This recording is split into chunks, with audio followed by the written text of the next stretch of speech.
In a place filled with piles of corpses, a man is shown wondering whether he can become a strong hunter like the terrible person before him.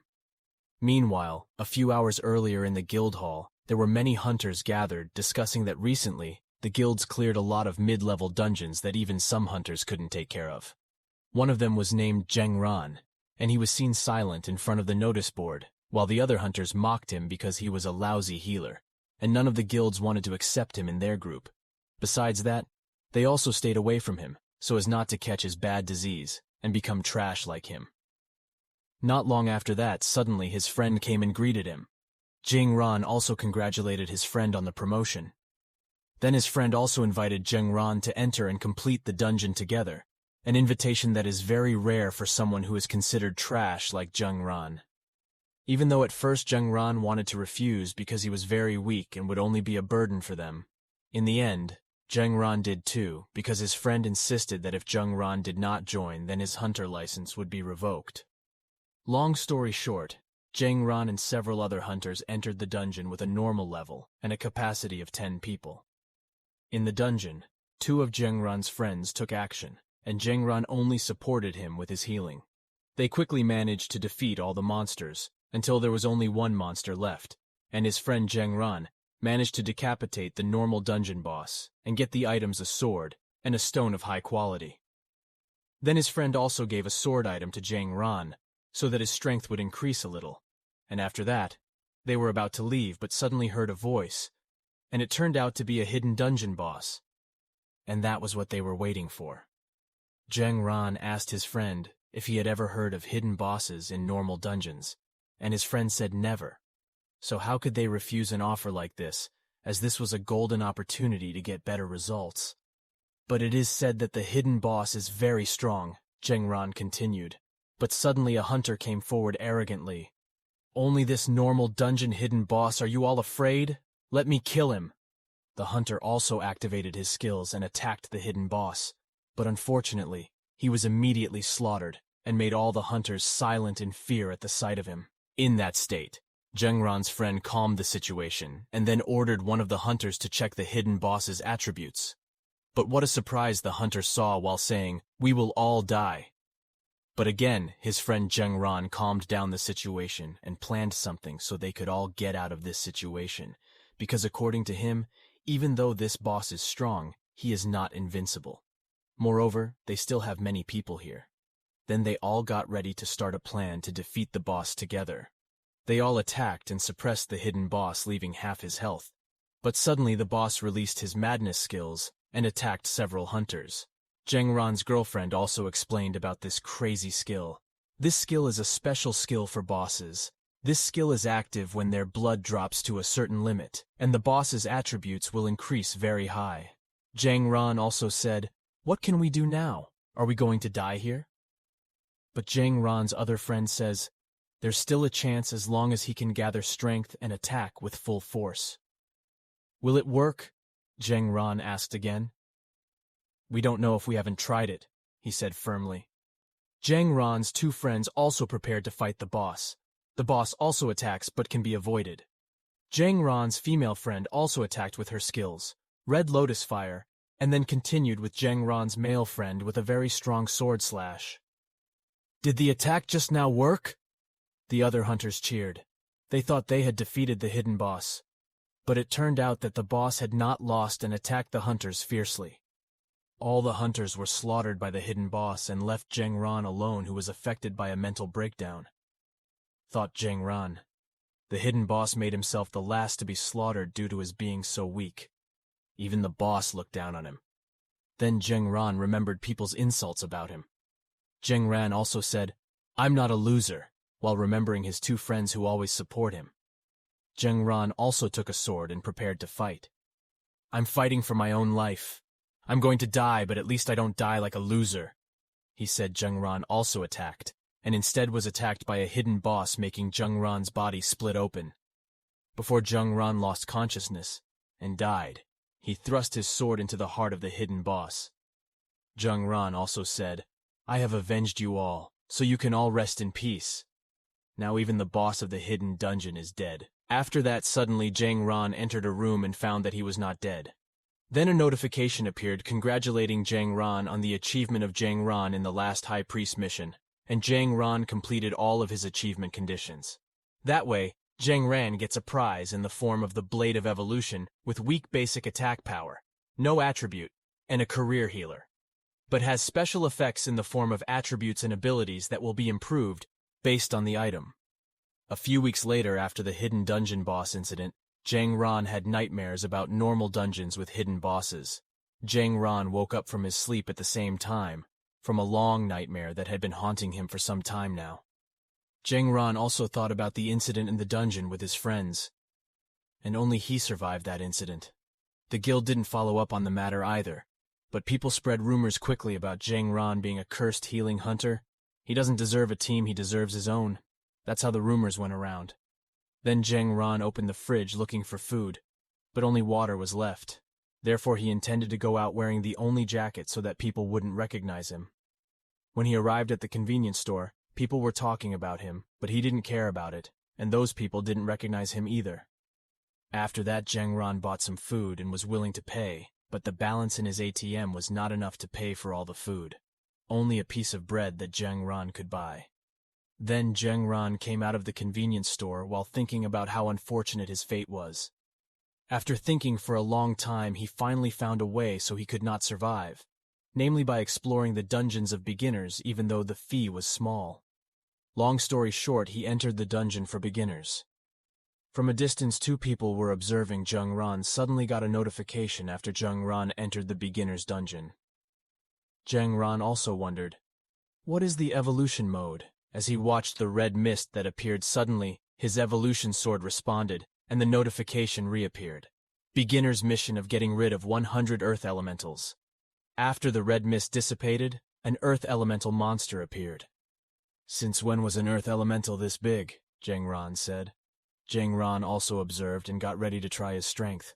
He then put away his weapon and used his bare hands to attack the monster's body. But Zhang Ran realized that the monster was stronger. He took out his weapon again and attacked it. The earth elemental monster was immediately defeated. She mutters, is this her imagination? She seems to have gotten stronger. After that, more earth elemental beasts appeared. Zhang Ran prepared to attack all of them at once. And at the same time, his level continued to rise and the mission was completed. And Zhang Ran got the reward. The reward is Earth Essence and can be combined with weapons. Then Zhang Ran seemed to be tired, but suddenly the notification appeared again. The second mission for beginners, get rid of water elementals. Zhang Ran calmed himself down and looked at the reward he got. He was still confused about how to use it. After that, suddenly the weather at Zhang Ran's place turned snowy. Huh. This isn't snow. This is a water elemental monster. Zhang Ran said. A final elemental monster appeared and immediately attacked him. Zhang Ran dodged, then counterattacked, but it didn't work. Zhang Ran also thought about how to defeat this monster. Then a notification appeared with the system giving tips for Zhang Ran to unify the essence of the earth with his weapon. In the end, he combined his weapon with the earth essence of his weapon and obtained a unique skill that made Zhang Ran smile and then immediately shot to attack the water elemental monster. And his attack worked and defeated it at the same time. 99 water elemental monsters had been defeated. One remaining, but suddenly the monsters he had defeated combined themselves and became the Snow Queen. Is this a hidden boss?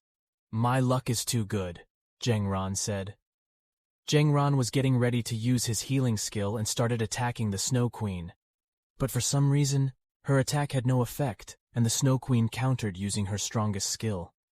Unfortunately, he used his strongest skill at the beginning, said Zhang Ran. He was also dodging the Snow Queen's attacks and thinking of ways to beat her. After getting an opening to attack, Zhang Ran also tried to attack and managed to injure him. He immediately used combos up to 10,000 combos. A notification appears congratulating him for completing 10,000 combos. Unlocked ability, lethal attack. I got the ability under these circumstances. This must be because the gods are curious about whether I can win or not, said Zhang Ran, laughing a little. At this rate, I can't possibly lose. Zhang Ran looked at the Snow Queen and activated his new skill and managed to hurt the Snow Queen's hand. But the Snow Queen's hand immediately regenerated quickly. The Snow Queen smiled at Zhang Ran. Then Zhang Ran, and the Snow Queen fought so epically that they reciprocated each other's attacks and avoided each other. Long story short, when he got a gap, Zheng Ran attacked the Snow Queen very quickly and managed to beat her. A notification from the system appeared. Congratulations, you completed the second mission and got the water essence prize. And Zheng Ran immediately combined the water essence with his weapon and got another unique skill. After that, Zheng Ran came out of the dungeon, but there were already many people gathered and some were injured.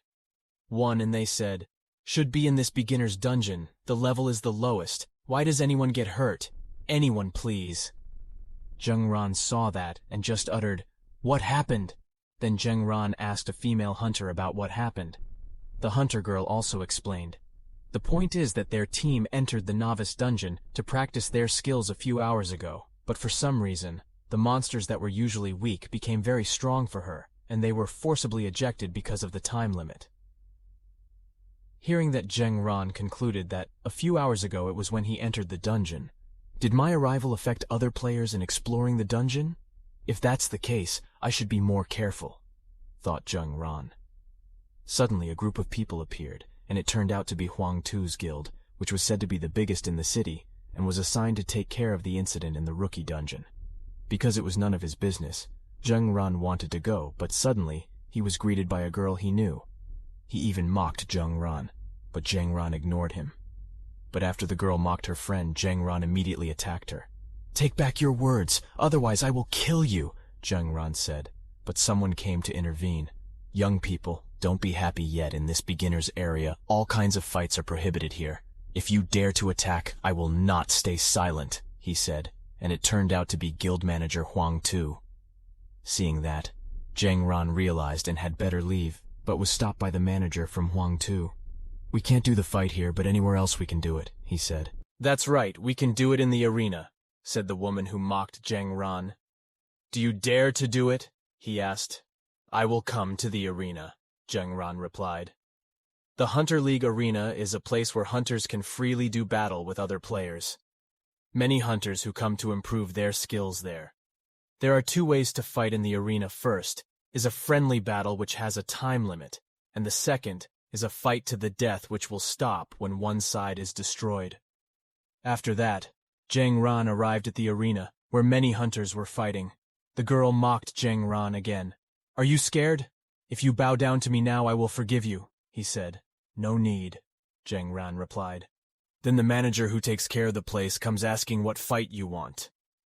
The girl answered the friendly fight. "I want to teach this newbie." But Zheng Ran replied, "I want to survive to death." Suddenly made people there were surprised to hear it. Then Zheng Ran took out a scroll of approval, meaning that he was allowed to fight to the death. Long story short, they fought to the death.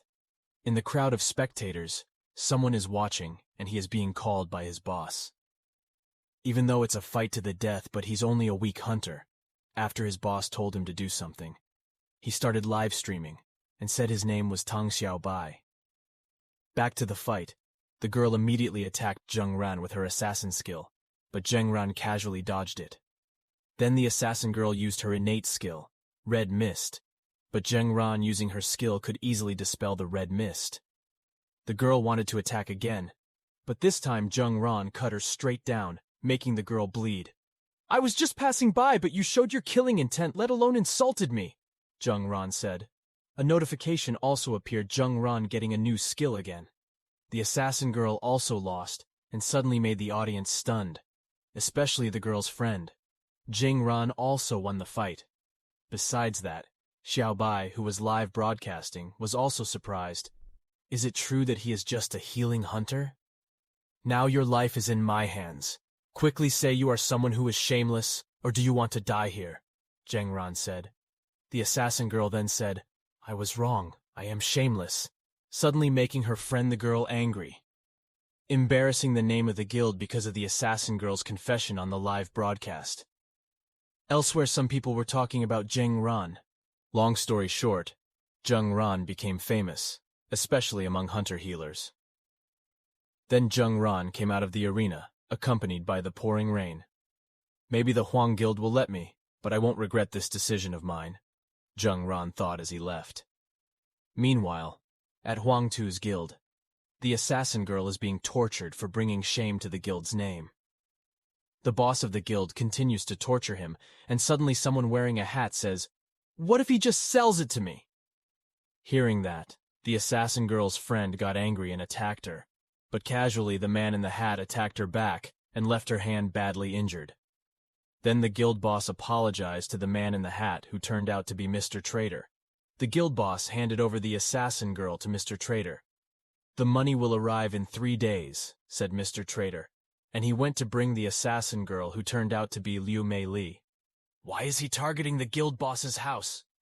If only I refused, there might be a massacre in the guild, because in the past, Mr. Trader once massacred a guild just because he refused his offer.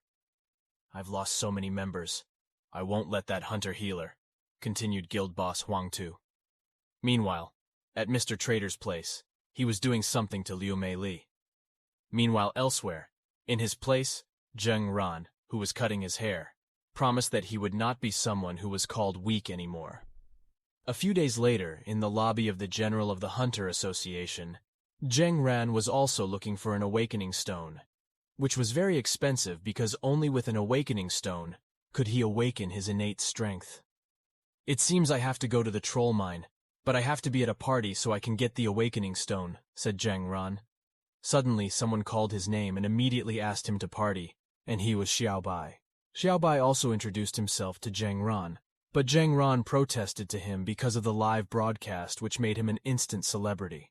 Not long ago, Zheng Ran immediately protested that a group of girls wanted to take a photo with him. Then Zheng Ran held Xiao Bai's hand and took him somewhere, and Zheng Ran protested Xiao Bai. He continued to invite Zheng Ran to party, but Zheng Ran had 2 conditions. Firstly, I will take all the drops of the resurrection stones, but the others are up to you. Secondly, only the 2 of them become a party. If it wasn't the boss who ordered me to keep an eye on him, I would have left him, Xiao Bai said. But Xiao Bai agreed and set off for the troll mine. Zheng Ran entered first because Xiao Bai protested a lot. Don't underestimate me. I'm the greatest summoner, Xiao Bai said. Then Xiao came in too, but what a surprise, he even saw a lot of monsters that had been defeated by Zheng Ran. Not wanting to be outdone, Xiao Bai uses his summon skill and summons a wolf named Darky. No need. I have handled all the monsters here, said Zheng Ran, which made Xiao Bai admit his ability. After that, they walked and met 2 elite monsters. Xiao Bai was in action with his summoned animal. Why are you so slow? Said Xiao Bai, who had already defeated one of his elite monsters. Why are you so strong? You're only bronze rank? Asked Xiao Bai. I am indeed a guard level, but my fighting level is level 37, which is equivalent to the gold level. It's just that I haven't been promoted yet, replied Zheng Ran. It's not important. What matters is I know you can protect yourself, replied Zheng Ran. Next we will face the boss, Zheng Ran said again. After that, the 2 of them entered the place where there was a boss monster, and a notification appeared. Bosses. Evolved monsters. I knew it, Zheng Ran thought.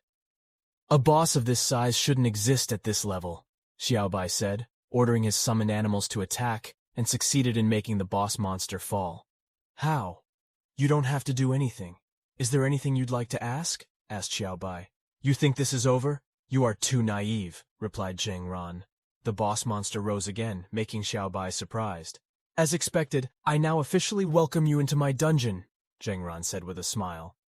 Then Zheng Ran also attacks the boss, but doesn't do much damage.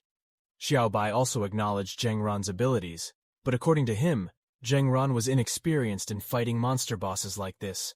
Because bosses like this don't work with swords, but an assassin or mage might be able to, he said. Then Darky attacked the boss monster, but unfortunately, he was immediately slaughtered by the boss monster. After that, the boss monsters attacked Zheng Ran and Xiao Bai. It's over! We will die here! Xiao Bai said. So only mage and assassin? I have to use that, Zheng Ran said. A little flashback, it turns out that Zheng Ran got an unknown stone item and combined it, then got the assassin skill and his sword evolved.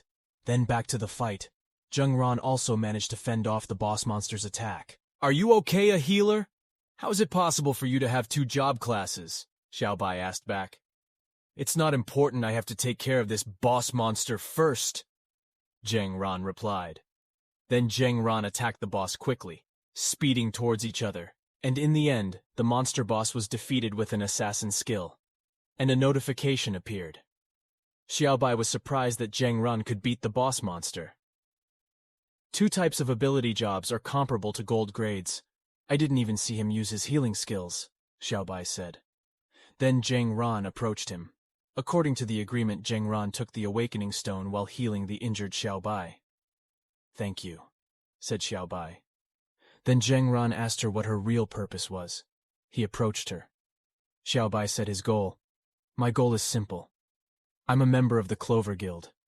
I want to see how capable you are and invite you to join our guild. From what I can see, you do deserve it, he said. That weird entertainment guild?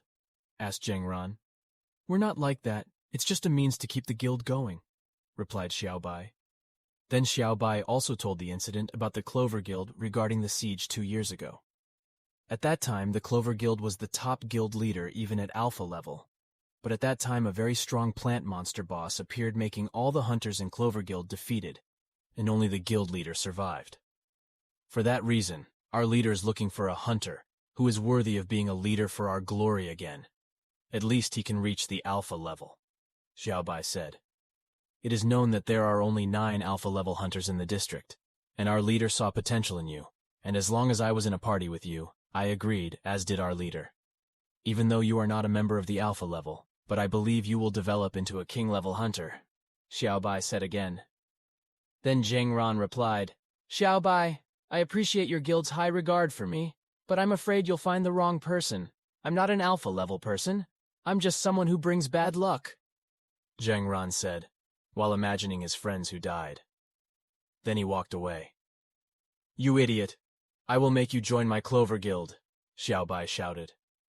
I will not give up, he continued. In another place, precisely in a car, someone reports to the leader that the mine has been completed and it's just a party of 2 people. One of them is the person we are looking for today, he said. Then the leader also noticed Zheng Ran's achievements so far. Although considered trash, but now he might come time to meet the Awakener, said the chairman. Meanwhile, at Zheng Ran's place, to be precise, at his house, he was also thinking about the events for the past 3 days and also the incident at the troll mine. Even though he had been struggling for 3 days, he could only advance 1 level. After that, Zheng Ran wanted to activate the awakening stone that he had obtained in the troll mine. And this is what he got. Suddenly someone knocked on Zheng Ran's door, and it turned out to be from the Hunter Association. As they introduced themselves, Zheng Ran also protested a little why the Hunter Association came at this time of night. But the association said that because Zheng Ran cleared the troll mine dungeon, so they came here. Zheng Ran also replied, but he is just a trash healing hunter. What should you look for from him? Suddenly came the head of the Hunter Association Investigation Department, who was very tempting. He was named Zhao Jingyan. Long story short, Zheng Ran also invited him in, sat down, and brewed tea. He became a good host. Zheng Ran also thought whether the association was looking for him because he cleared the troll mine, or because the dungeon had a hidden boss that made all his team die, except for him. But that Songli thought was refuted by the seductive Jingyan chairman. Chairman Jingyan said, Do you want to know behind about your mother's strange death? Hearing that, Zheng Ran began to be curious, but if you have to collect a lot of hunter points to be able to access secret information like that. However, the seasonal dungeon will start soon. As long as you participate, you will receive a lot of hunter points. After all, this seasonal dungeon is a world-class incident, and the name of the dungeon is the Sea of Forgetfulness, and also based on your ability improvement. Recently, I hope you can approve your level renewal. Meanwhile, at the Clover Guild, Xiaobai was reporting what happened with Zheng Ran and the troll mine to the leader. It seemed that the Clover Guild leader was planning something for the seasonal dungeon Forgotten Sea. The next day, Zheng Ran came to the association office disguised as he had agreed with Chairman Jing Yan to have him renew his level. He went into an empty room. I'm here to assess your upgrade. I've been waiting for you for a long time, he said, and it turned out to be Mr. Trader, who immediately attacked Zheng Ran. What are you doing? Asked Zheng Ran. To judge you is, replied Mr. Trader. If you put it this way, then it's too arbitrary. I don't want to hurt you. Jang Ran used his sword but was countered casually by Master Trader with his finger. Then Mr. Trader attacked Jang Ran a lot. Suddenly they immediately moved to the roof of the lobby. The distance between our strengths is too far. Let's just say if you can withstand one of my attacks, you will pass. How about it? Said Mr. Trader while flying over the building. Then Jang Ran changed his weapon to a dagger in assassin mode, but suddenly there was a big explosion in the middle of the city. Apparently we can't continue the assessment. Let's just say you pass, said Mr. Trader. Passed? What's my level? Asked Jang Ran. Mr. Trader also explained that he was only testing Jang Ran to see if he could take a true rating assessment. In other words, Mr. Thon is only interested in Jang Ran. Then Mr. Trader continued about the explosion in the city earlier and told Jang Ran to take a look. It turns out that a portal appears. The portal is said to be similar to the Grey Gate that appeared 50 years ago. The siege mode starts earlier. In the Hunter Association building began to panic, and immediately reported to all the hunters. Then someone reported to the newly arrived leader Jing Yan regarding the earlier siege. Meanwhile, at Jang Ran and Mr. Trader's place, Mr. Trader was thinking, why should it be now? We should send 3 alphas to take care of this, but those idiots are still taking care of the damn Grey Gate. Then he saw Jang Ran and was willing to plan something with the excuse of upgrading appraisal. Suddenly a notification appeared for all hunters participating in the siege to get tempting prizes. Then no one saw the live broadcast of Xiaobai fighting monsters. After that, Jang Ran left Mr. Trader. At Master He's place was meeting someone he called Master Du. Essentially, the two of them discussed about the earlier siege on H City, and this Master Du gave advice about it. The so-called Chief Jing Yan, literally, and it turns out that this Master Du is a master planner of the Grey Gate. He thought that if it wasn't completed within 15 days, then H City would be like S City. Then Master Du asked Jang Ran about Jang Ran, and then Leader Jing Yan answered that he had planned it with Dungeon Forgotten Sea, but he couldn't guarantee there would be no mistakes. After that, Master Du invited Chairman Jing Yan to accompany him for tea. Meanwhile, in the center of H City, there was a lot of chaos. There was also Jang Ran, who was preparing with his dagger. There was also a boy who was being attacked by monsters and then thrown. Luckily, Xiaobai quickly came with her summoned beast. Xiaobai greeted Jang Ran and asked how Xiaobai was. As usual, I'm fine, just a little injured, said Xiaobai. Then Jang Ran healed his wound. Suddenly someone passed by on his motorcycle while sticking out his tongue along with his summoned animal, Darky, immediately ran towards the monster, which he said had a very strong protector. Jang Ran also attacked the monster with Darky and managed to destroy its barrier. The other hunters cheered to see the barrier destroyed, and they all started attacking the monsters. Suddenly appeared a girl with glasses named Suke, a member of the Huang Guild. A little flashback about him. It turned out that he was the younger brother of a hunter who died during a dungeon where there was a hidden boss. He knew that Jang Ran was the only survivor, and basically he blamed everything on Jang Ran and wanted revenge. Knowing that Huang Tu's guild also had a grudge, he entered the guild, but he didn't know there was anyone nearby. After that, the hunters asked for advice to destroy the barrier from the monster again. Long story short, Jang Ran attacked the monster simultaneously, and suddenly Jang Ran got a new skill called Phantom, and he used it. Then the protective shard attacked Jang Ran, but only penetrated his body because of the Phantom skill effect. Didn't waste Jang Ran's chance, he immediately attacked the monsters. Seeing that other hunters also attacked as well as Suke, so he shot with his gun. Then the monster began to rampage. Suke was also in danger, but quickly Jang Ran changed the shape of his weapon and immediately attacked, making the monster's hand turn to stone and shatter. Next time, take care of yourself, said Jang Ran. Then all the hunters attacked, and a notification appeared. Congratulations that the siege has been defeated. The hunters all cheered happily, and the hunter, who was on a motorbike sticking out his tongue at that time, approached Jang Ran and invited them to have a meal to celebrate their success. But suddenly Suke came to thank someone while introducing himself. Then Jang Ran introduced himself. Hearing Jang Ran's name, Suke immediately changed and activated his weapon, telling Jang Ran to take off his hat and glasses. My brother Su Yu, he went to the dungeon with you? Exactly what happened there? Asked Suke. Zhengran was silent while remembering his older brother Suke. I'm sorry, Suke, about the incident. It's a sin that I have to bear, said Zhengran. Suke immediately shot Zhengran but was immediately driven away by the hunter who had invited Zhengran to eat earlier. Suddenly a car came. It turned out to be a car from the Hunter Association, who said that in their place a portal would appear, and the monsters were not ordinary monsters. Suddenly all the hunters were surprised, but unfortunately 1,000. Unfortunately, the portal appeared and dragged the hunters. They were all already in a desert-like place, while Zhengran was in a place somewhere, but someone called him. Who are you? Asked Zhengran. Doris. I am your guide and I'm a special AI and this is a sky tower, he replied. It turns out that Zhengran is in the sky tower. Zhengran also asked how about the other hunters. Then the guide said they all maybe started the raid on the Forgotten Sea. Zhengran again asked why he was the only one here. The guide answered because Zhengran was special.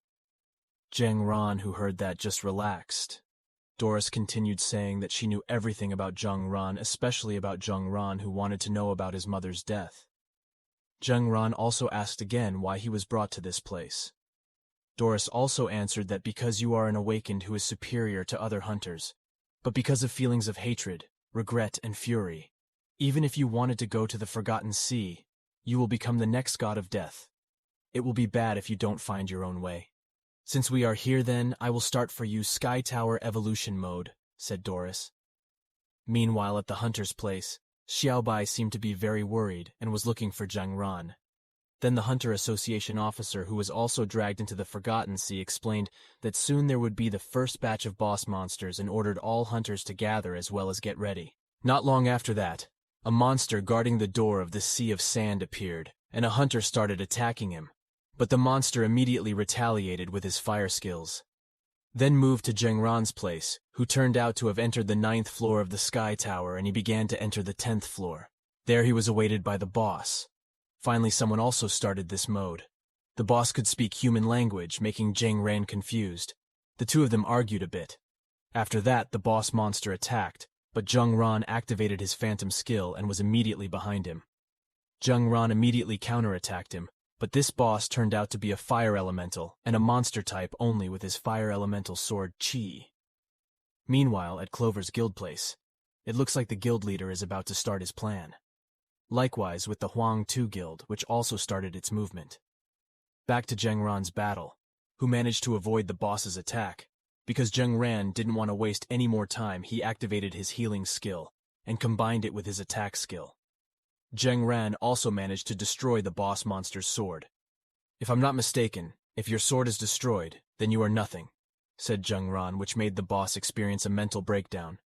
Then Zhengran attacked fiercely and managed to defeat it. With after that, there was a bit of memory about that boss monster. He's not like a monster, a man like a human. What tower actually feels very mysterious, Zhengran thought, as he continued to the next floor of Sky Tower. And he also got a new item.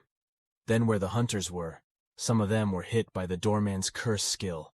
Their heads looked like they were in a lot of pain. The hunters also thought of ways to get rid of the curse. Then a hunter started attacking the doorman. But because there was a wind barrier, he was blown away. Suddenly a car appeared and managed to enter the wind barrier. Then a hunter got out of the car and slashed the doorman and managed to remove the wind barrier. Thought the doorman had lost. It turned out to be just an illusion. Then the guard used his staff and attacked the hunter with his darkness skill. But Darky swiftly took the stick. Then Xiaobai ordered Darky to throw the stick at him. When Xiaobai held the stick, a little memory about the boss appeared.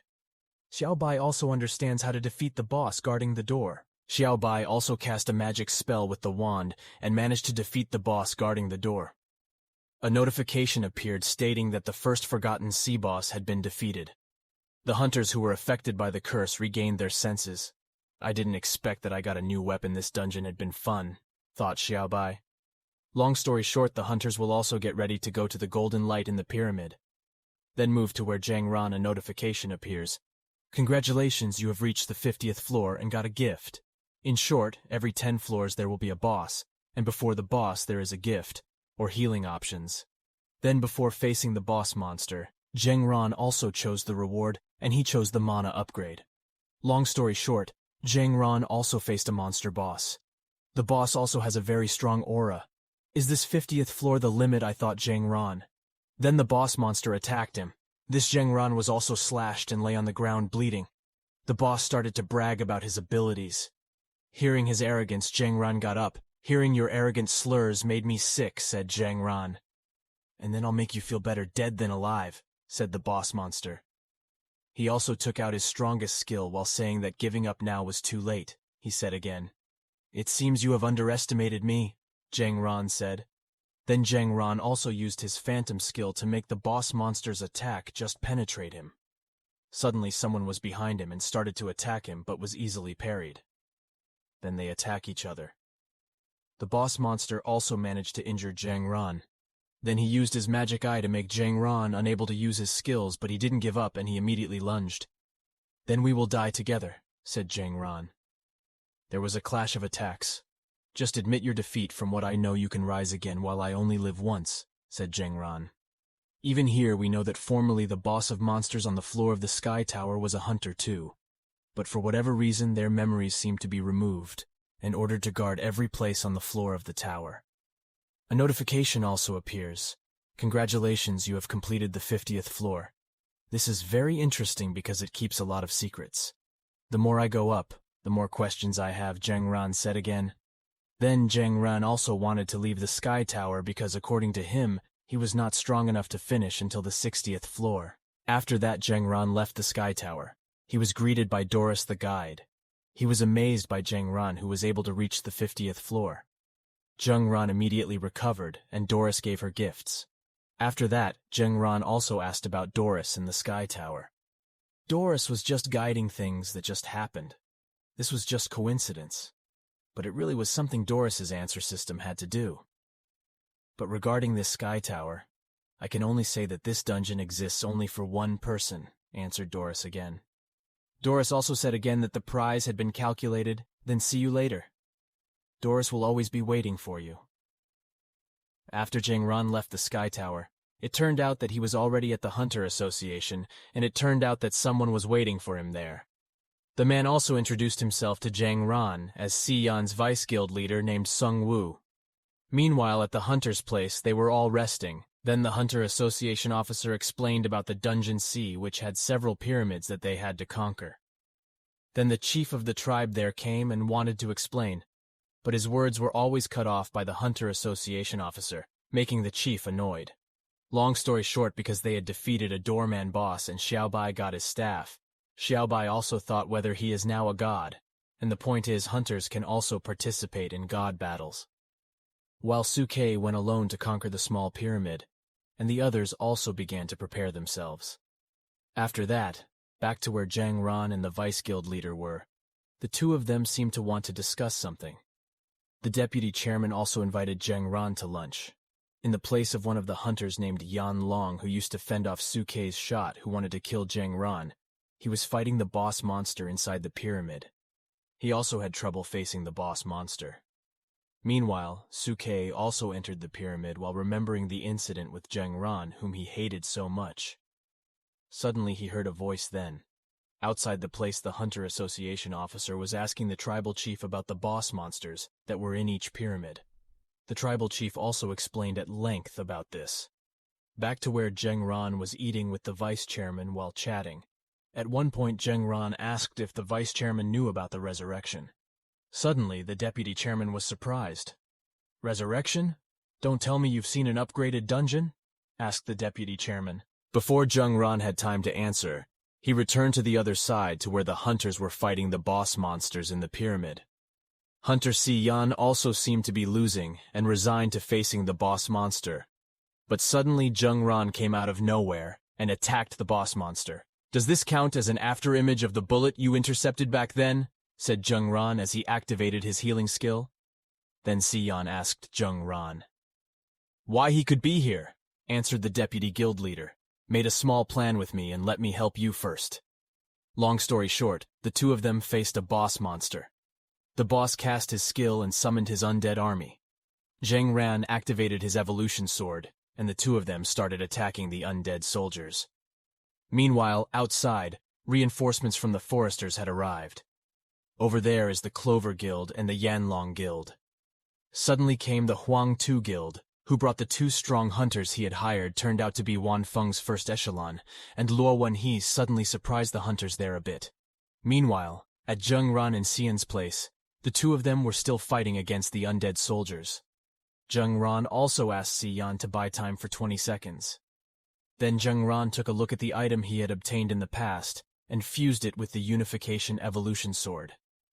Awaken is what I heard from the Vice Guild leader. First is a group of awakened, you bastard.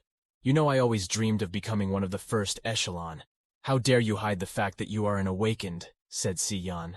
They came to talk about this later. We have to fight, said Zheng Ran. Zheng Ran's sword began to evolve again. The 2 of them were ready to attack the undead troops. In the end, Zheng Ran confronted the boss monster and slashed at it. The boss was about to strike back, but suddenly he was stabbed by Xian with his sword. The boss monster didn't stay silent and took out his skill. Seeing that Zheng Ran also wanted to help, but was prevented by Xian, so he would finish it. Hearing that determination, Zheng Ran entrusted it with a smile. Then Xian also remembers his past when he first met Vice Chairman Sun Wu. Long story short, Xian and Sun Wu created a guild. Back to the fight, Xian took out his skill. Broken Crimson Lightning. Finally, the boss monster Sait was defeated and got an item, and Xian, who was no longer able to fight. The items were given to Zheng Ran, and Xian handed over the rest to Zheng Ran. After that, Zheng Ran also said before the boss monster was defeated, "The boss said a new era will come and you guys will taste hell." Is this sentence just something arranged by the system, or something else? Zheng Ran asked. The dungeon can continue as usual, Xian answered. Suddenly a warning popped up. The dungeon will be reset soon. The countdown will start.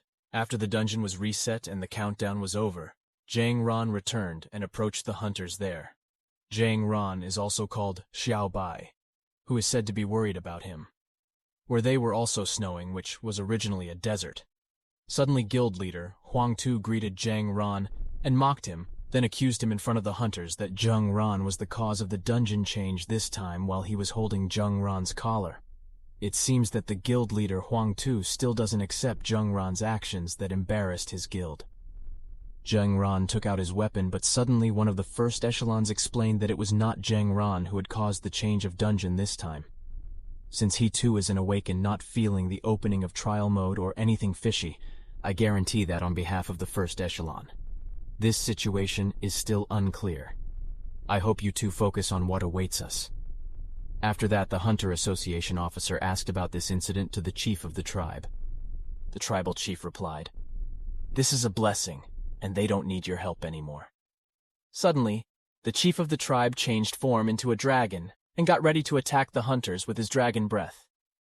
Then Zheng Ran had a little chat with one of the first echelon who had a wound in his eye. Then he answered it was the grave of the hunters who failed. Suddenly the monsters came. Seeing the current situation, Zheng Ran also took action and prepared with his evolution sword. But the first echelon members said that it was time for Zheng Ran to see the power of one of the first echelon. Then he used his skills and made all the monsters lose in one attack. "Boy, why are you silent? Hurry up, there's still something important waiting for us," he said. Seeing his strength, Zheng Ran thought. Then the 2 of them were already at the entrance of the pyramid named Horus. They entered it, and it turned out that there was Suke, who had been possessed by a monster. Seeing that one of the first echelons realized why the boss ordered him, and the mission this time was to guarantee the safety of Suke and Zheng Ran. But if he found something unusual happening, then he had to prioritize bigger things. Then Zheng Ran stepped forward, but the first echelon ordered him to return so he would fight Suke, because according to him this Suke had to die right now. But Zheng Ran had already faced Suke's monster.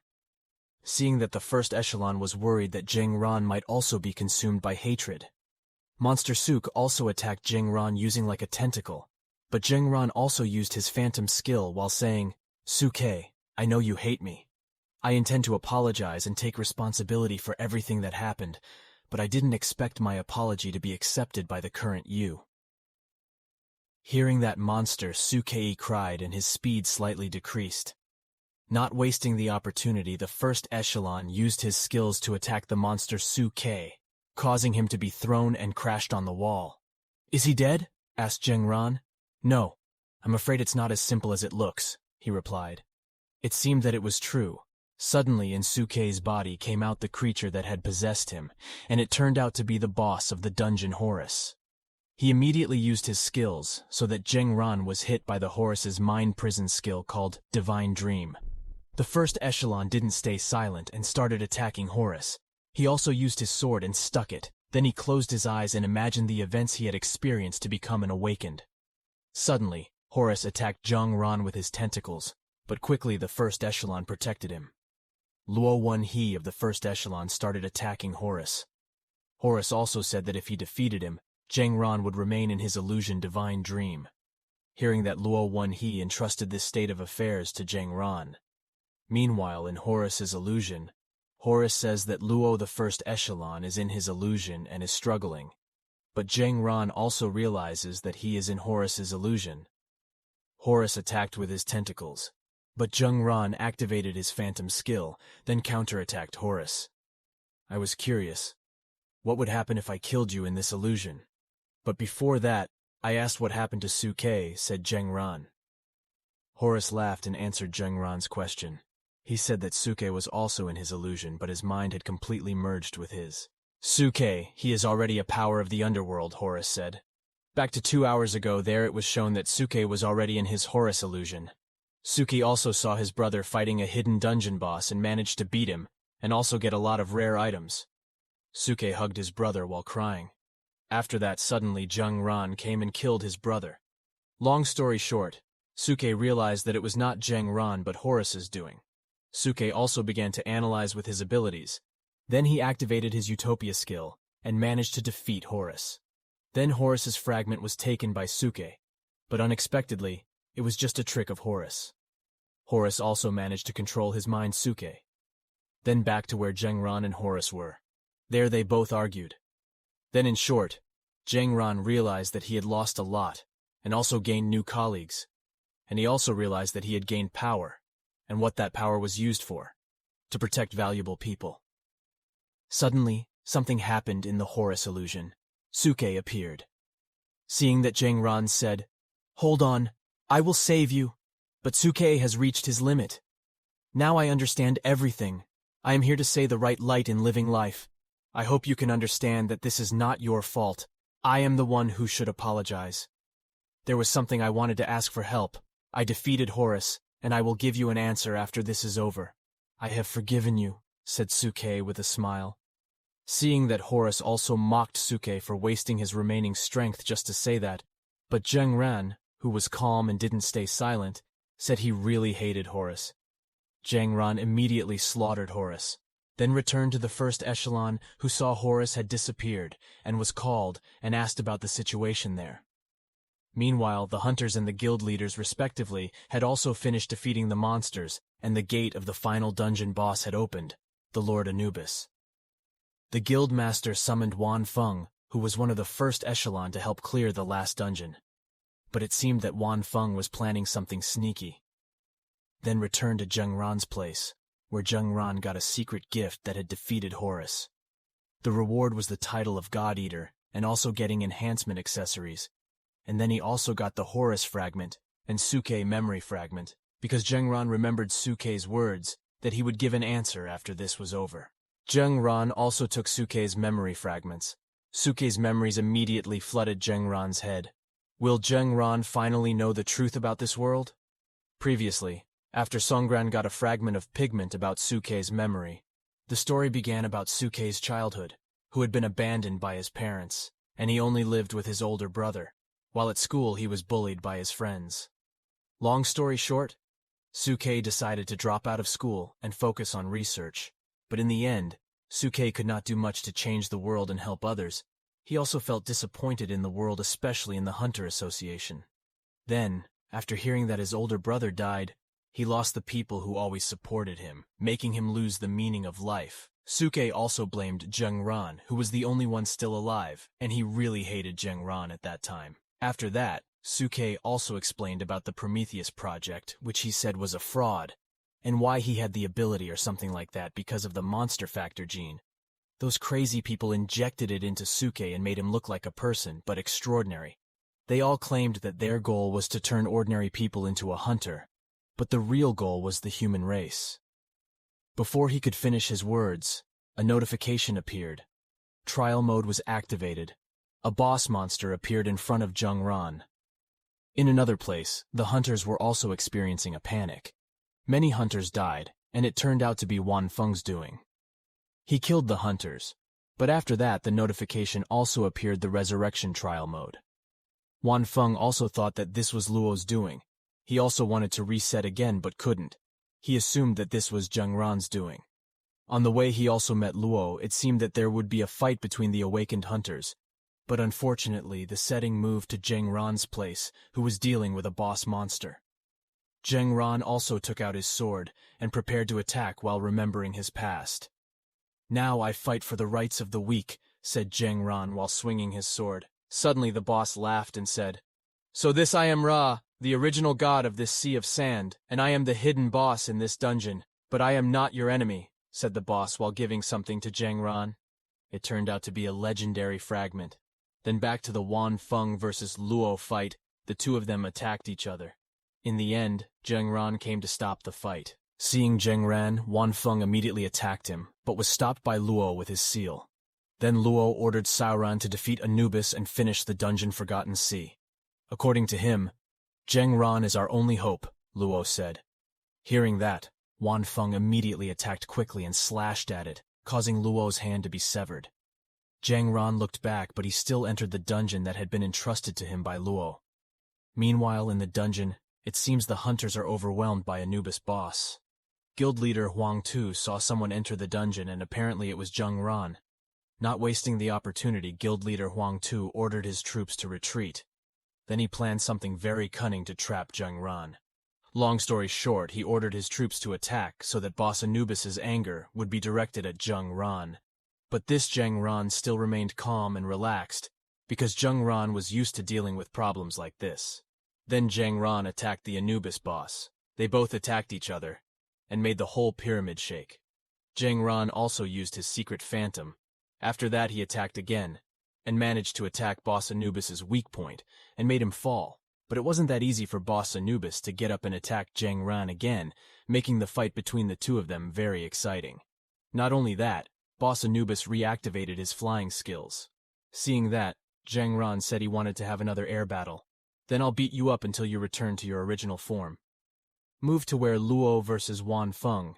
There you can see Luo was out of breath while Wan Feng kept chattering mockingly at Luo. After Luo had no other choice, he activated a high-level skill called Blood Boil. This skill can only be used by awakened hunters. Luo begins to attack Wan Feng. Their fierce battle continues. But back to where Zheng Ran fought. The hunters who saw Zheng Ran's fight were amazed. The boss, Anubis, was almost defeated. But it was different from the guild leader Huang Tu, who planned to kill the boss whenever there was a chance.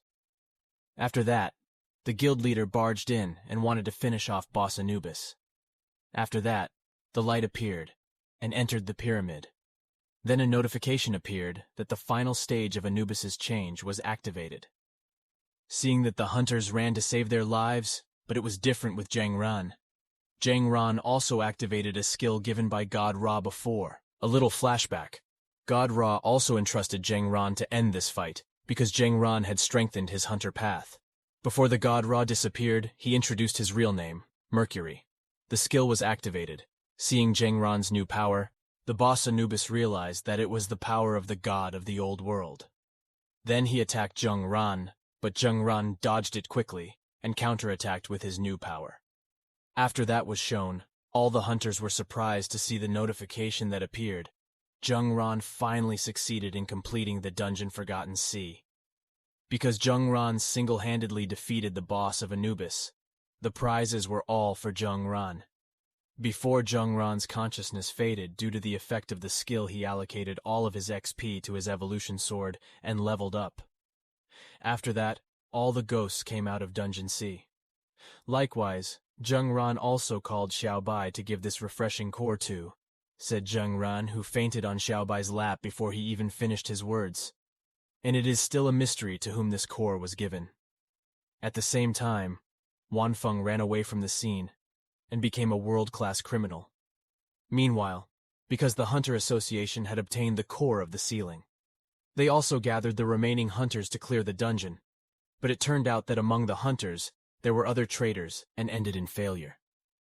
After that, City H was destroyed by the monsters that roamed, but there was a man to the dungeon portal and cleared the dungeon alone and ended the disaster. Then 3 months later, in the new city of S, Zhengran Hospital to be precise, finally woke up from his coma for 3 months. There was also Xiao Bai and Si Yan visiting. They also explained that while Zhengran was in a coma, City H had been destroyed. Hearing that, Zhengran was a little surprised. Then suddenly Mr. Liu from the Hunter Association came to report that the leader Zhao Jingyan wanted to see him and wanted to discuss something with Zhengran. After he realized it was actually Xiao Bai and Yi who wanted to invite Zhengran to have a meal to celebrate Zhengran's recovery at the hotel in room 317, he said. Long story short, Zhengran teasing Chairman Zhao also explained about Zhengran's amazing abilities while in bed. In essence, he wanted to invite Zhengran to join the Hunter Association and become like the police of the association with the lure of knowing more closely about his mother's death. But Zhengran was aware because he already knew about the Monster Factor gene and the Prometheus plan and the Sky Tower. In other words, this top secret is almost equivalent to the truth behind everything. In essence, Zhengran wanted to find out the answer himself. In other words, Zhengran did not trust the current Hunter Association. Then he refused the offer from Chairman Zhao because he only wanted to become a hunter. Suddenly someone bumped into the door, saying that Chairman Zhao, "It's time for you to be replaced," while ordering his men to drag out Chief Zhao Jingyan. Then he introduced himself as He Tianji, the head of S City's hunter security, and then he interrogated Zhengran and asked what Suke D said at the bottom layer of the system. Zhengran is also definitely aware of the Monster Factor gene. No wonder the Hunter Association invites him to do research so he can monitor. He thought Zhengran. Then Zhengran answered, "Suke didn't say anything. He was crazy and just wanted to kill me," answered Zhengran, who hid the truth. Then Zhengran again realized why Si Yan at that time mentioned hotel number 317. It turned out that if you read it backwards, it meant a lie. Then they asked again about the skill Zhengran used, because there were witnesses who saw it. Zhengran also replied that not many know about the evolution sword, but after I defeated Suke and went under the system layer and found the shard of God Ra, that's all Zhengran said. Heard that the chairman He Tianji did not accept Zhengran's answer. He said that the skill was clearly defined as a release and X skill. "What is the proof? I also just found out about X skill. Can the chairman explain what X skill is?" said Zhengran. "It's my fault, I shouldn't be angry like this. At the next meeting, I hope you can be this arrogant again," said Chairman He Tianji of the Security Bureau. In another place, Zhao with his and the deputy commander-in-chief were watching Zhengran, who was being interrogated through a monitor. Then Zhao Jingyan asked permission to meet Zhengran again. Long story short, Zhengran had left the Hunter Association place accompanied by Zhao Jingyan. In the car, Zhao Jingyan was still convinced that he was on Zhengran's side, but suddenly they were attacked by someone and knocked the car Zhengran was riding in. Deftly, Zhengran was already behind that person, but that person casually explained that he wanted to make Zhengran free. He said, "Does Zhengran want to return to the Hunter Association, or do you have other plans? If you are interested, it won't be wrong for me to tell the name of our organization, namely Mercury Cup," he said. Then Zhengran remembered something Mercury. Was it related to Mercury at that time, he thought? Suddenly, Zhao Jingyan, who was injured, wanted to say something to Zhengran. He said that Zhengran's mother had been killed by his own father, because Zhao Jingyan worked under Zhengran's father and admired him. But one day Zhengran's father went berserk and was sent to the Sky Tower. Hearing that, Zhengran was shocked and angry at his father, while remembering memories with his mother. Meanwhile, at the convenience store, someone was buying food, and he was looking at the monitor where it was written that Zhengran had become a rank A criminal. After that, there was news about the accident. 3 people were killed, including Chairman Zhao Jingyan, and the suspect in this case was Zhengran. Seeing the news on TV, they muttered that they linked me to Wan Feng, so that if I found out the information that was collected was exposed, they could blame it on Wan Feng. For 3 days, Zhengran was hiding and thinking of ways to deal with the current situation. Long story short, Zheng Ran declared war on the Hunter Association. After that, he entered the Sky Tower to increase his rank and get swordsman items. Suddenly, Doris the guide came and explained to someone that the Hunter Association already knew that Zheng Ran hacked the Sky Tower, and she suggested Zheng Ran's rank increase to be continued. At another time, while Doris opened the portal, Zheng Ran entered it and left. After that, Doris was interrogating the monsters there. The monster there called Doris as manager. Long story short, Doris resets the monster, then returned to where Zheng Ran was being surrounded by resistor members. They also attacked Zheng Ran, which they considered to have violated their authority, but Zheng Ran easily slaughtered the resistors. Elsewhere, Si Yan and Sun Wu are talking about Zheng Ran's situation. Suddenly, someone knocked on the door, and it turned out to be Zheng Ran they were just talking about. Long story short, they also talked about the problem of the Hunter Association and the problem of the monster factor gene. Then they planned the problem in the future. Suddenly, Si Yan got a message. After that, Zheng Ran headed for the place in the message. It turned out that he was already waiting for someone named Qi Si Yuan. "Why are you here?" asked Zheng Ran. "To kill you," answered Qi Si Yuan. They attacked each other, and in the end Zheng Ran was superior. Then Zheng Ran also wanted to finish him off, but unfortunately Si Yuan used protection. "It turns out you really wanted to kill me." "You passed," said Si Yuan. Long story short, Yuan took Zheng Ran to a special place called Exile, because he and Zheng Ran had no place in society anymore, and also Si Yuan's goal was only to kill Wan Feng, who had massacred all of his guild members. After that, the two of them returned to Si Yan and Sun Wo's place to discuss Zheng Ran, who would help Si Yuan get revenge on Wan Feng, and also asked for help from Sun Wu to make them fake identities. Long story short, Zheng Ran and Si Yuan leave by car, where Zheng Ran is shown watching Xiaobai's live streaming. Then Si Yuan explains about the land of exile. The story begins when the monsters appear. Humanity is plunged into the darkest era.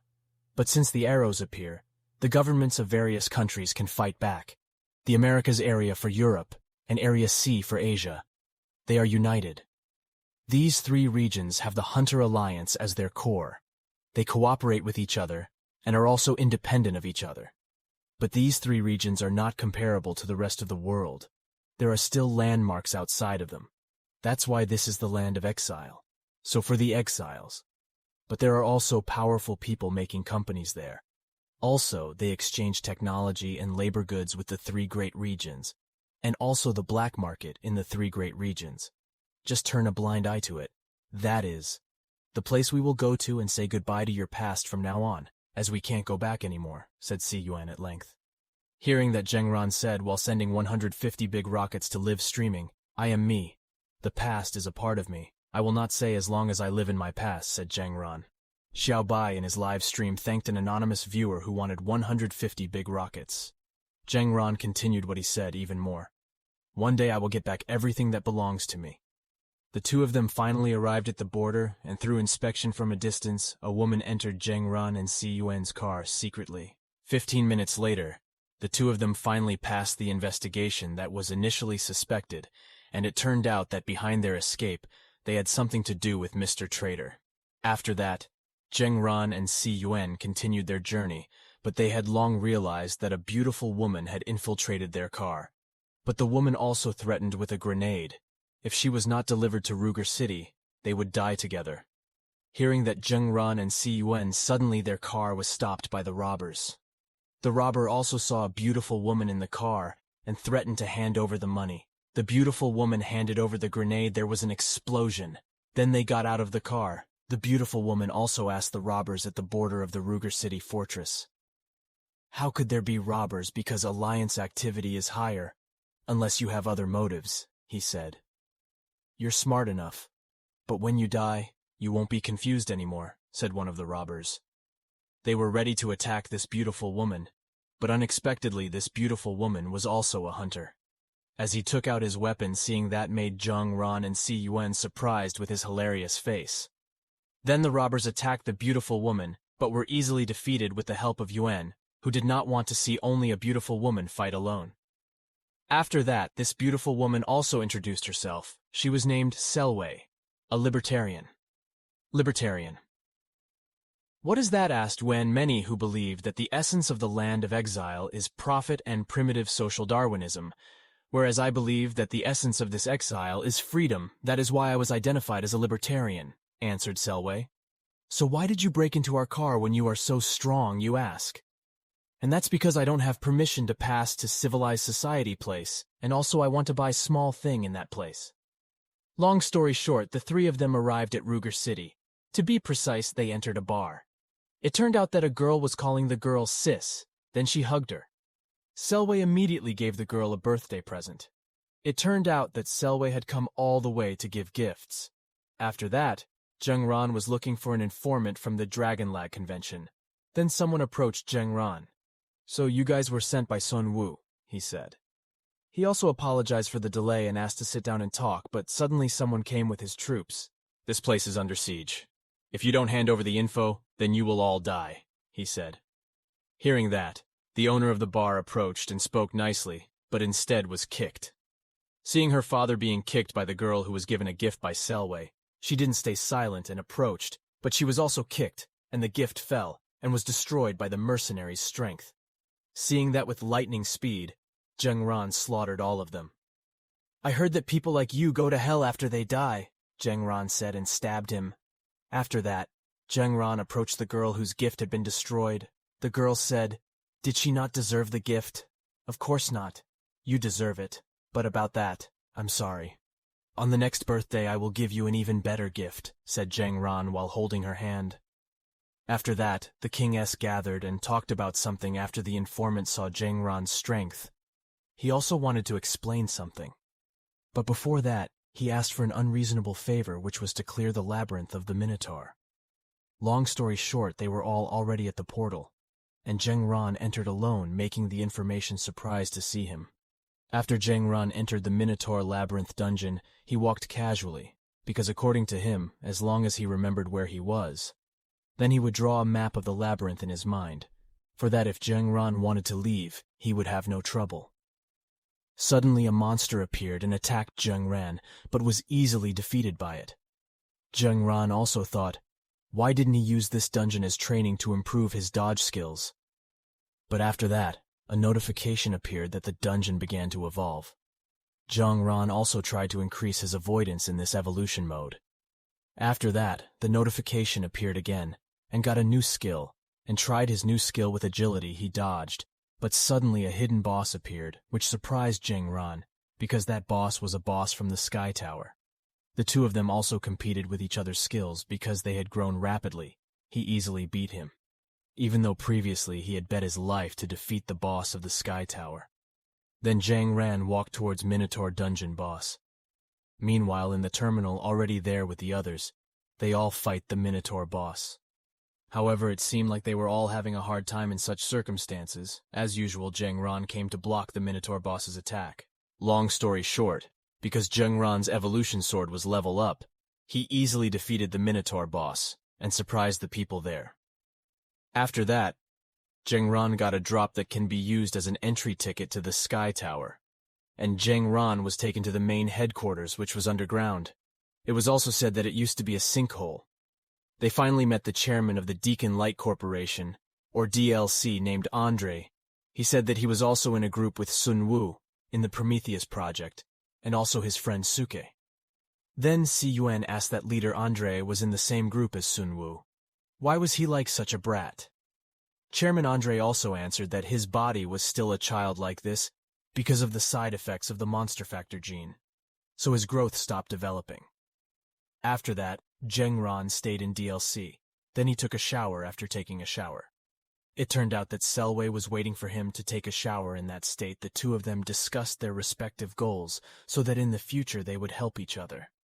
Then Zheng Ran also revealed his purpose.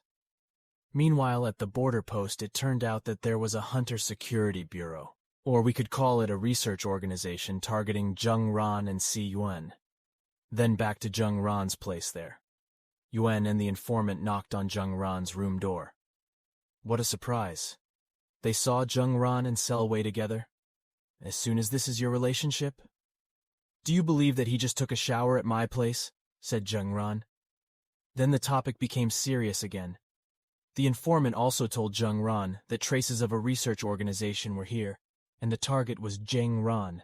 Hearing that, Zheng Ran, also with a grim face, said, "I came all the way here to hide, but they are still chasing like a leftover soul. I can't let them not come back." Then Zheng Ran also asked why you can get information about research organizations. "It's easy to get on the black market," said the information. Chief Andre asked for help, so he could go to the black marketplace to find information about his father and the others. Then Zheng Ran also thought about the time in mid-sky, and he wanted to know since he was the only one he could rely on. After that, the leader Andre asked when the limited core was what it was for, then answered, of course, to challenge the Sky Tower. The leader Andre also offered to exchange limited crystals with crystals of the same level that can also be used on the Sky Tower. He thinks infinite crystals are very useful for his research. Long story short, Zheng Ran and the others set off for the black market. Probably only Zheng Ran went there because they promised to meet again in 3 hours. Meanwhile, Chairman He from the research organization, or should we say Hunter's Security Bureau, was also having fun there. But somehow, or by fate, Zheng Ran passed in front of him and attacked him directly. They were finally going to fight, but suddenly Mr. Trader came to stop. "Where sabotage was not wanted," he said. Long story short, the two of them were brought to Mr. Trader's place, and they also conveyed their complaints. Chairman He said his job was to find Zheng Ran and then kill him, while Zheng Ran wanted to become stronger and find out the real truth. "If searching for the real truth is difficult, I can't help you. But if you become strong, you will also find the answer together. I suggest you go up to the Sky Tower," said Mr. Trader. Zheng Ran asked again about the incident where the hidden boss of the Sky Tower suddenly appeared in ordinary dungeons. But Mr. Trader replied that he did not know about it.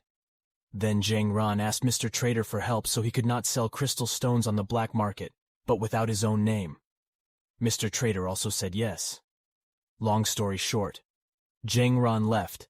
Then Mr. Trader said something with Mr. He. "I know your goal is not to step on Zheng Ran, it's just cracked. Actually, your goal is to investigate the Mercury Cup, right?" Mr. said that. "Right. All right.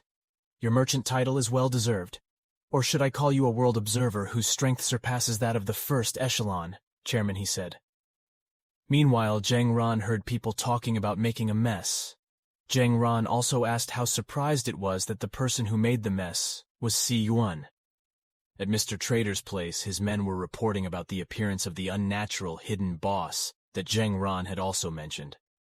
Fortunately, Ara Hunter was able to overcome it, even if he sacrificed 2 hunters, and was able to report it to us. From the explanation and appearance as well as the skills of the boss, this boss is a boss monster guarding the Sky Tower level 50 Asura blood prison. Meanwhile, at a research site, there is someone who is having a tantrum. Then there was someone who injected him with liquid and calmed him down. That person was called Mr. Bai. Mr. Bai also called his assistant named Anna, and ordered his subordinates to supply more crystals. Then Mr. Bai said the future of human race is most important to us. Then moved to the central tower level 21 where we see Si Yuan fighting against the rich young man, the eldest son of the Cho company named Zhao Si Feng. It seems their meeting was caused by Asmara. Zheng Ran, who saw this, showed a confused face.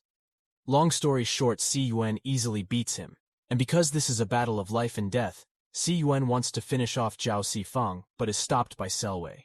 Then Zheng Ran, Yuan, and Selway also wanted to leave the place, but suddenly they were intercepted by company members who wanted to finish them off.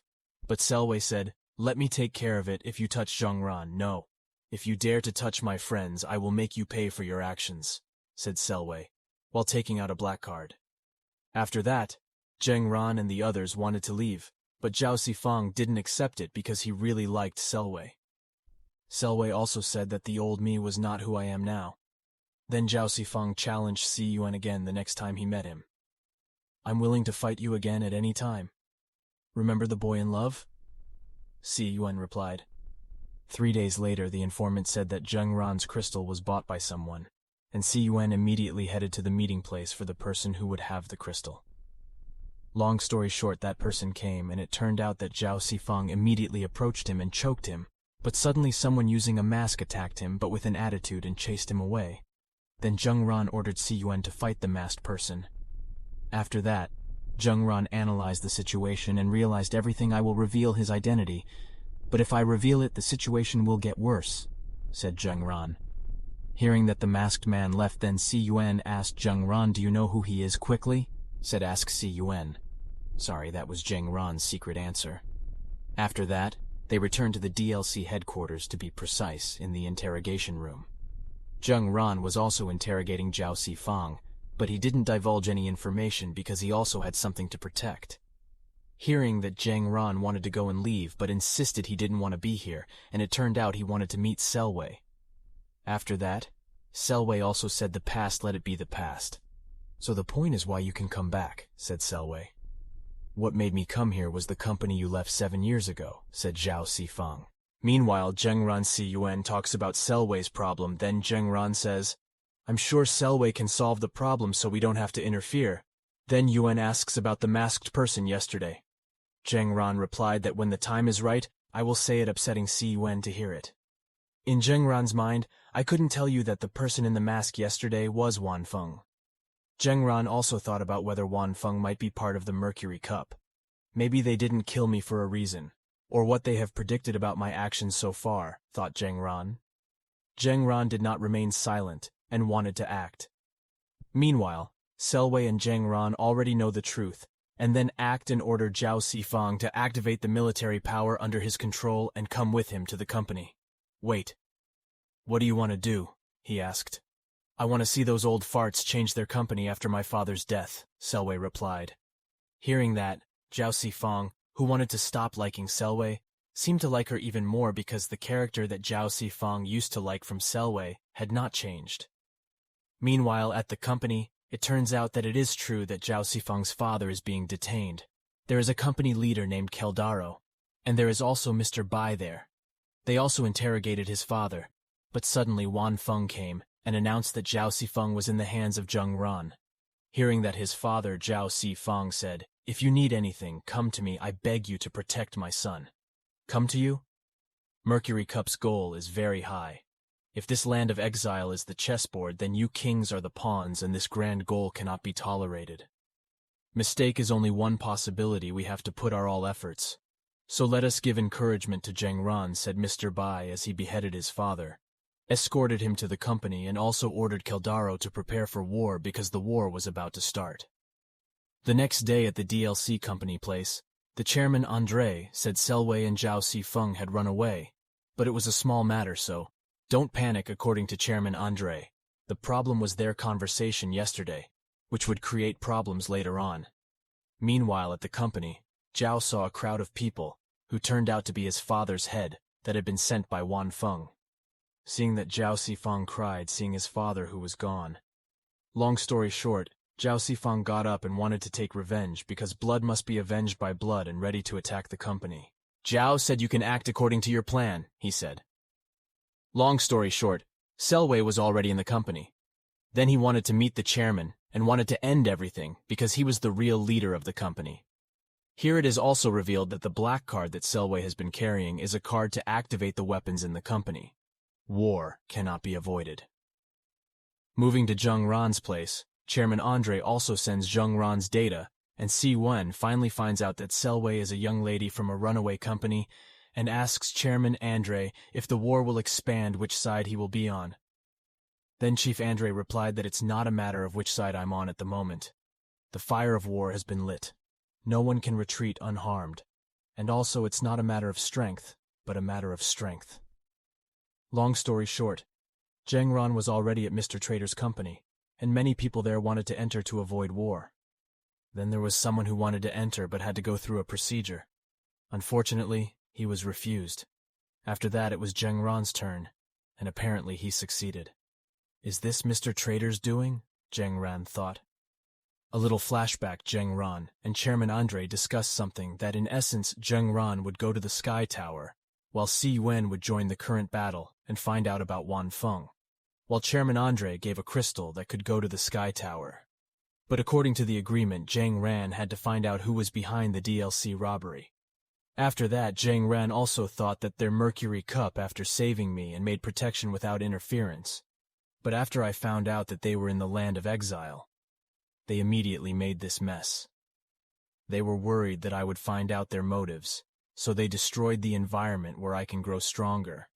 And now that the curtain of war has started, I will do as they wish and wait for the opportunity, then reverse the situation," thought Jengran, who started to enter the sky tower. Meanwhile, in Mr. Bai's research room, Mr. Bai asked his men about the state of the war outside. "The war was getting more and more widespread," said Anna. Then they discussed research that in essence they will improve the human race, and in the end a new world era will be realized. Then back to Jengran, who had climbed the sky tower level 200, and finally Jengran met the creature that gave him the Sword of Evolution. "I didn't think you would get to this point, my son," said the creature, who turned out to be Jengran's father. Hearing that Jengran didn't even think that this monster was his father. But even though it was his father, it was just the past. And now he is a monster, and the only way to deal with monsters is to kill him. If I beat him, then I will get the answer I've been looking for, and dig out something called emptiness," he said. Jengran managed to start attacking. "Apparently you are no longer the cute and cowardly little boy like in the past. But you still can't beat me. You forgot that I was the one who gave you that power, and I can take everything including your life," said Jengran's father. The two of them attacked each other. Then Jengran was hit by his father's attack right in the middle of his chest, making him vomit blood. Then Jengran's father also said that only people who are at the top can see the world with a different perspective. Then his father Jengran continued to say he was quite satisfied with the time he spent together, but he realized the monster factor was the virus brought by humans itself made him strong and could change the world. But his mother Jengran tried to stop his father, and that was the reason he killed him. "She is the best mother in this world," said Jengran. "You used to be my idol, but now you are a monster from my dreams. Do you know how my life would be without family?" Jengran said again. We are also shown Jengran's sad past. After that, Jengran began to lose his consciousness, but suddenly Doris appeared, and it turned out that Doris was a program created by Jengran's father, and Doris also admitted that he was also her child. Doris was confused why Jengran wanted to kill his father, who should have been more devoted to his father. Then her father Jengran asked Doris about the situation outside. Doris also explained that they would not go against the will of the Mercury, because Mercury Cup is fixing the world. Then Doris continued to explain that the war was getting wider. Other companies in the underworld of exile were also involved. Soon this land will become the starting point for a new world. Then Doris also handed over the monster factor to her father. "With this, you will have the strongest monster strength, and they will never attack you, Jengran. My son, I hope you will make the right choice," his father said while incorporating the monster factor into Jengran's body. But suddenly Mr. Trader appeared. "You're not who you used to be. You are the creature that Brother Jengran spoke of." Mr. Trader said, "If you want to change Jengran to be like you, I'm afraid you will be disappointed because at this stage, Brother Jengran and I have already eaten." Then we are shown Jengran's past and father. They also seem very close. His father Jengran also said that the creature began to take over him one day. Surely he would be replaced by the creature. Then Mr. Trader also said, "Is there still a way to stop the attack of the monster factor against humans, even yourself?" Jengran's father also said that human nature is complicated, full of darkness and light. "In the end, I'm just an ordinary human, and also I won't be able to return home.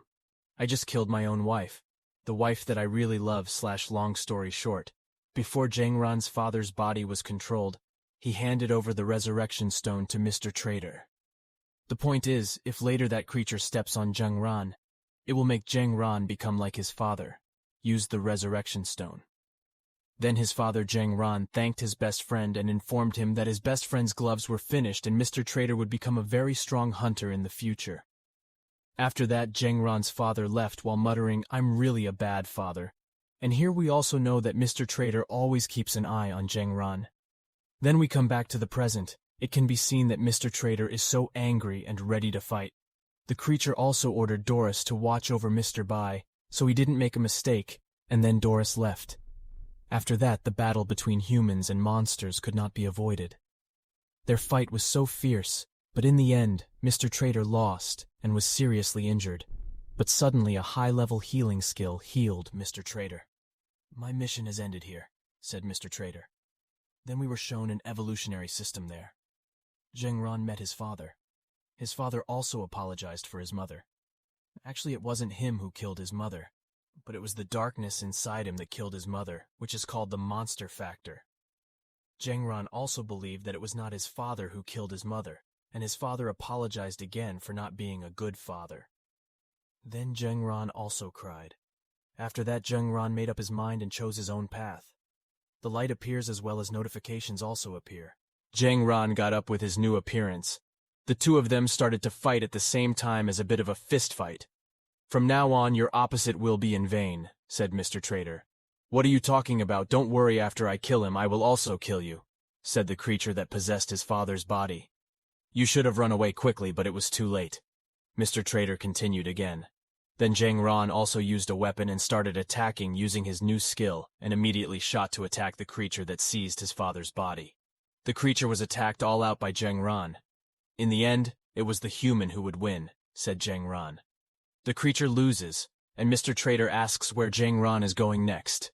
Zheng replied, he would go to the other side of the portal and meet the enemy alone, then defeat him and confirm the existence of humans in this world. Then Zheng departed. Monsters began to appear. This world was in a miserable state. I want to know what made all of this happen. I still have hope in this world. And now this is my real beginning. The scene backs to Inshin gang, who are chasing the car from Junwoo. Hearing the commotion, Seo-hyun, who is on the phone, looks panicked and says, "Oh Junwoo, what happened?" Junwoo is seen who has fainted in the car, and after that this gang group surrounds the car to catch Oh Junwoo. Then there is Nam Insu taking the cell phone from Junwoo and saying, "Oh girl, are you this bastard's girlfriend? You could be this rich bastard's girlfriend. You must be very beautiful. Besides that, you also know about Park Hanjun? Right, pass my message to him. We were waiting for him at the distribution center of the JQ Distribution Center in East Incheon, and we saw Junwoo, who had been caught by this gangster group. If you told him that Nam Insu from Incheon was waiting for him, he would understand. And then Junwoo had been taken somewhere." Hearing all the words from Nam Insu after that, Seo-hyun said, "Those bastards must be crazy. I'm beautiful, but I'm not that jerk's boyfriend." The scene changes, showing Park Hanjun, who is walking in an alley. Park Hanjun then remembers the words of Jinwoo, who said that anger is the reason for me to stay alive. "I used all this money to defeat Kim Cheon-soo, so it's not a problem to spend it all because all the money it belongs to my friend." Hearing that, Park Hanjun replied, "And you told me all this? Because yes, simply to raise your spirits makes you unable to give up to destroy Nexus." Park Hanjun, who thought he was telling me his reasoning so I didn't intend to give up halfway, but suddenly Park Hanjun was called by Seo-hyun, who followed Park Hanjun on her motorbike. Seo-hyun then said to Park Hanjun, "Come up quickly." Junwoo was kidnapped by Incheon gangsters. Hearing that, Hanjun looks surprised while muttering the name of Incheon. Elsewhere, it seems Junwoo who has realized, and he thinks, "Where am I?" And there he guarded by many people. Seeing that, Junwoo thinks, "Are they bastards from Incheon?" Then looks at the fat one who approaches Junwoo and says, "The jerk is aware. Should I put him to sleep again?" Hearing that, Junwoo thinks this fat bastard is Incheon's number 2 bully, Baek Banjung. Then behind him is Incheon's number 1 Nam Insu, and Nam Insu said, "Let him be just bait for Park Hanjun. We'll hold him for a bit, and then let him go later." But Junwoo, who saw that he was laughing out loud, Junwoo then said, "So you guys are idiots who really don't think before you act, huh? You really just kidnapped the owner of the company. I have to admit, I never thought this would happen. If I could, I want to recruit you. That's a good plan. But don't you think there's a huge gap in this incident? You damn Incheon are the weakest of the weak. It just 2 years ago you all knelt begging in front of Park Hanjun, pitiful." Then with a very sharp smile, Junwoo said, "All of you thought you could fight or face Park Hanjun." Heard that the fat looked annoyed but was stopped by Nam Insu, then said to the fatty, "I'll take care of this person." Nam Insu then came closer and said, "You've just woken up, but you're already talking a lot. It seems you know about some Incheon stuff. But if you act like you know something, at least you really do knowing it." 2 years ago he knelt alone. Incheon didn't kneel to Park while saying the previous chairman would be sad if he heard that. "Aren't you guys brothers? And according to what I know, the previous chairman knelt to protect you." Hearing that, immediately looked like the fat one was going to beat Junwoo, then ready with his fist while saying, "Say one more word and I will kill you." Hearing that, Junwoo scoffed while saying, "One more word.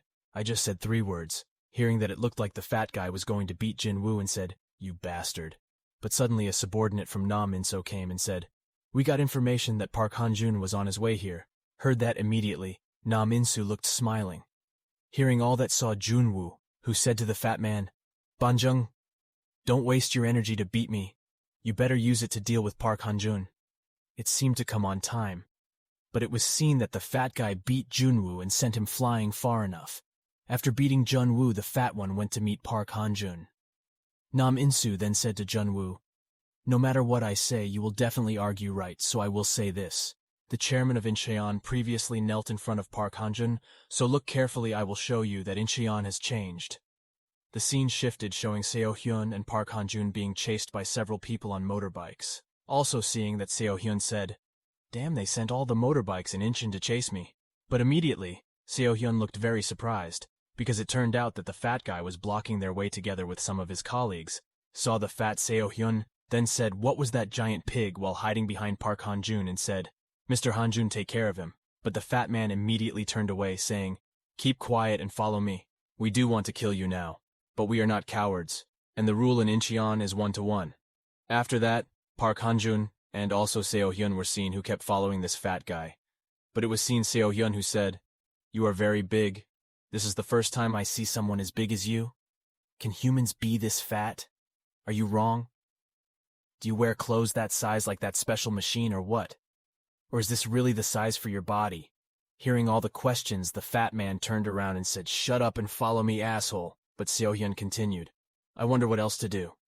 "Then one last question," Seo-hyun then said. "What happened 2 years ago was decided by Incheon if, at that time, Incheon decided not to fight each other, but focused on beating up Park Han-jun, right? But why didn't you finish him right away after seeing his face?" Fat who turns away with a terrible face or expression while saying, "Are you baiting me now? I didn't say that I won't hit women, did you? Do you want me to hit?" Hearing that, Park Han-jun immediately came forward saying, "Not her, but I." Hearing that, looked the fatty, who got even more annoyed and said, "I always hold back, damn you bastard, I couldn't take it anymore." Then saw the fat one about to beat Park Han-jun while saying before going to Nam In-soo, "I'll teach you a lesson." The scene tells of a super baby born with a body size that is beyond reason. After puberty, he becomes 217 centimeters, weighs 243 kilograms, and is known as Blimp the Man Wrecker. But it looked like the fat guy had been kicked by Park Han-jun's extremely hard, and for the first time in my life I felt like I was flying. You can see the fat man who was crashed hitting the wall very hard. Seeing it looked that the colleagues of the fat man were very surprised. Did he succeed in being dropped? And immediately they all got ready while saying, "If the chairman gives the order, we will finish him." And Park Han-jun was seen being surrounded by gangster groups from Incheon.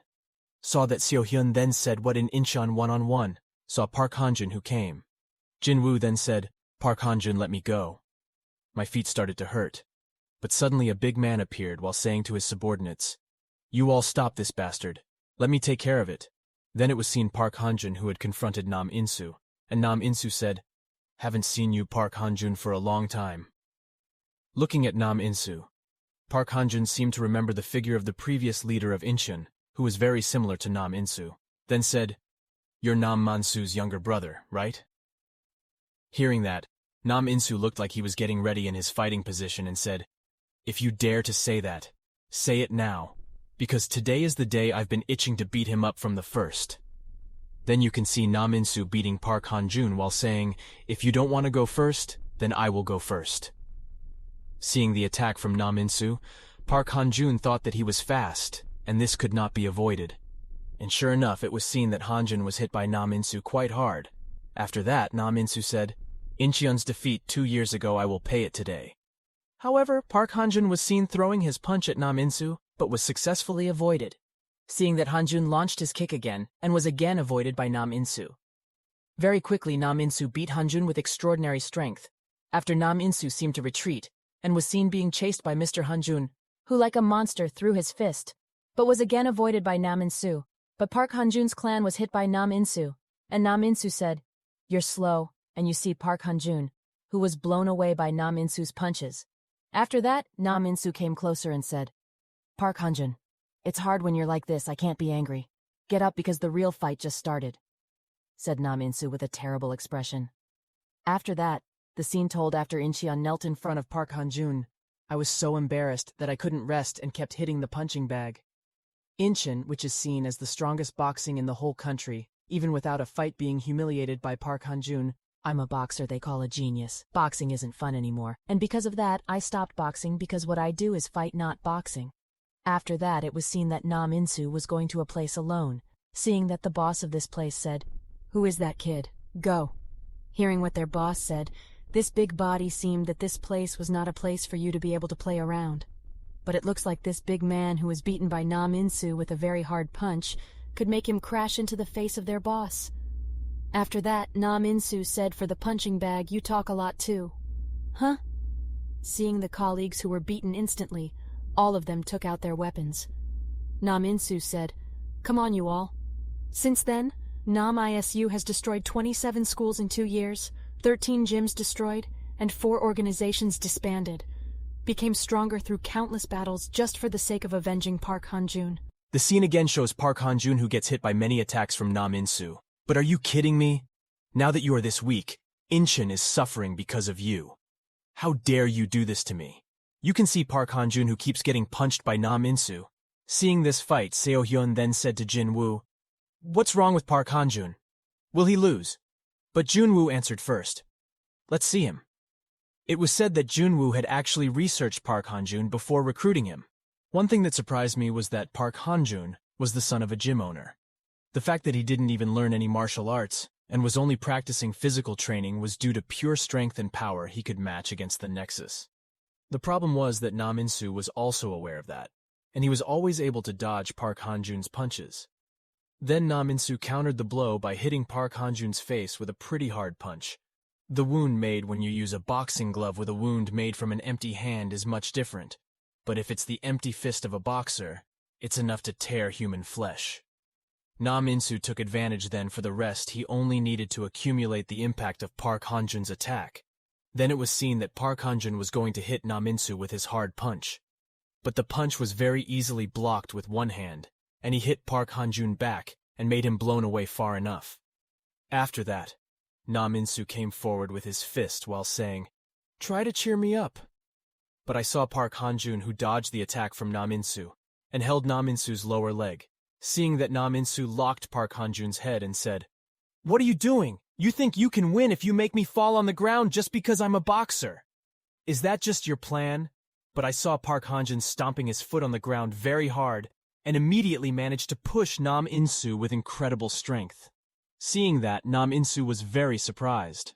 While thinking, "What crazy power is this? He can lift my upper body weight with just his strength." But I see Nam In-soo smiling while thinking that like this I will be cornered if I do boxing. Indeed, my basic is boxing, but I am a street fighter. And Nam In-soo was seen hitting Han-jun with his knee. After that, Nam In-soo lifted Park Han-jun and threw him into the air. That made Park Han-jun hit the wall quite hard.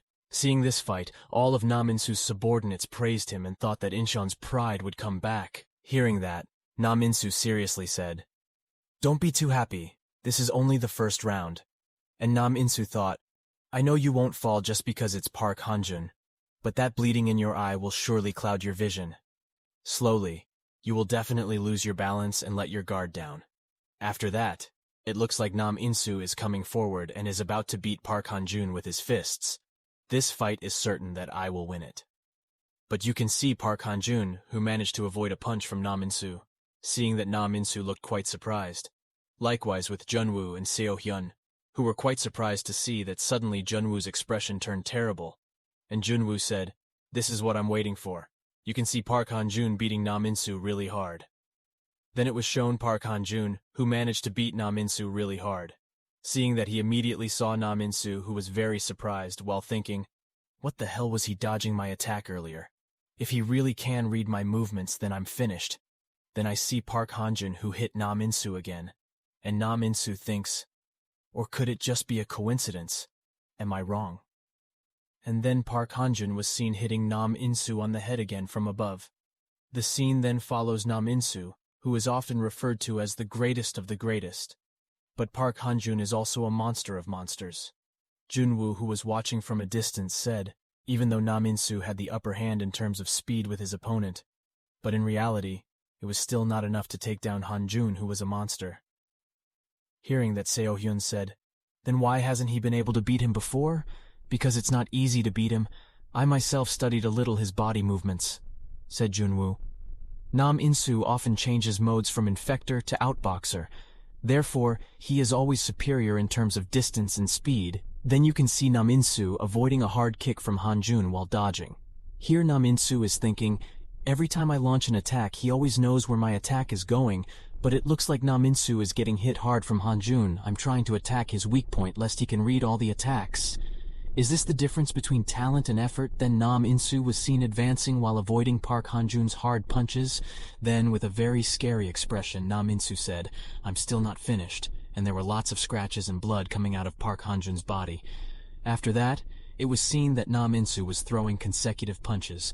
Very fast punches towards Hanjun's face, but Junwoo, who saw the attack, said, "This was over." And Hanjun was seen returning Nam Insu's advantage with one very hard punch right on the Nam Insu's face. While hitting Nam Insu, Park Hanjun said, "You're too slow." Then another hard punch hit Nam Insu's chin really hard. When Nam Insu was hit, the previous leader Nam Mansu said, "I will do whatever it takes to protect our members, even if it means sacrificing pride. When you can't take care of what you should be taking care of, then they will suffer." But one day, when he saw Mansu prostrate before Hanjun, saw that suddenly Nam Insu appeared and said, "What is this all you can do? Your passion is our passion too. We are very proud to be able to fight with you. Stand up, you idiot," Nam Insu said.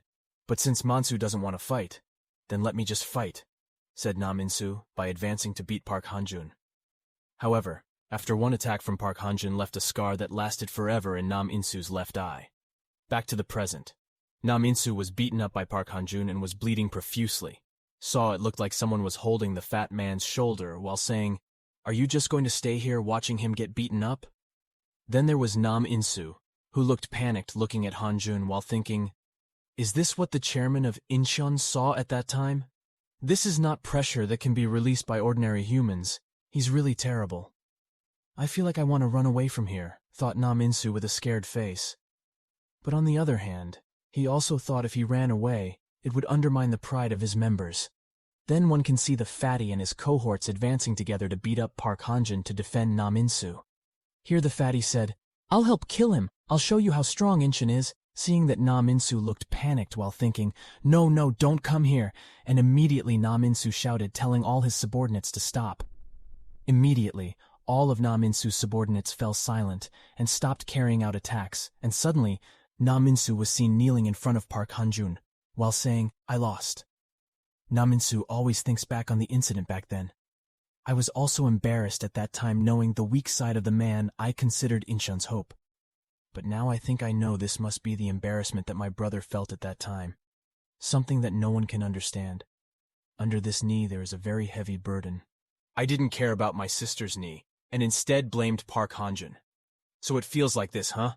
Seeing Nam Insu kneeling down at Park Hanjun, the fat guy screamed and said, "Get up, Nam Insu, what are you doing now?" As well as all of Nam Insu's subordinates who said, "After everything we did, you are just like him too," stood up.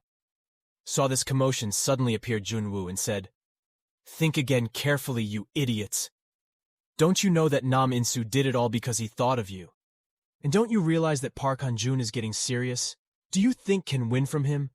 Junwoo then approached Nam Insu and said the real battle is the one who protects more, is the one who wins.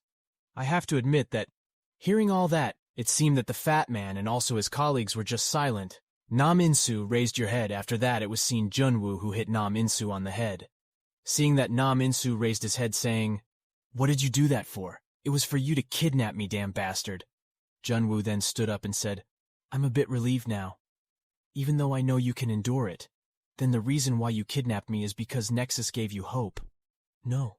Hearing that it seemed Nam Insu who was just silent, Junwoo then continued, "Of course, because these people from your Incheon, each of them have their own family problems. To solve all those problems, Incheon borrowed money from Nexus. All that money I have paid." Hearing that looked Nam Insu and all of his subordinates who looked surprised. However, outside of the distribution, it was seen that Seo-hyun, Park Hanjun, and Junwoo were going to leave this place. Before they left, Nam Insu was seen saying to Jinwoo what the money you gave was for. Hearing that, Junwoo turned and said, So you don't disturb me again. You really think I gave my money for no reason? The message should have entered your cell phone. By the way, I already paid for it. I know everything you guys did, even to the point of being their dog and doing whatever the money you gave to Nexus to pay all your debts. I know you earned it with your own sweat from being a courier, even porters. You did everything you can. You must have had a hard time. Hearing that looked like Na Minsu was quite touched. Jinwoo then said again, I just didn't see you guys working hard, so I wanted to help you a little. Jinwoo then turned away but heard all that Na Minsu and all of his subordinates bowed their heads as they said, Thank you. I can't be more grateful than this, said Na Minsu. After that, Na Minsu raised his head while saying to Jinwoo, We owe you. After that, Jinwoo, Park Han-jun, and Seo Hyun were seen leaving this place. After they left, Na Minsu turned and said to all his subordinates, Friends, I'm sorry I already lost. Sorry for embarrassing you guys. Hearing that, fat guy and all of Na Minsu's subordinates looked moved.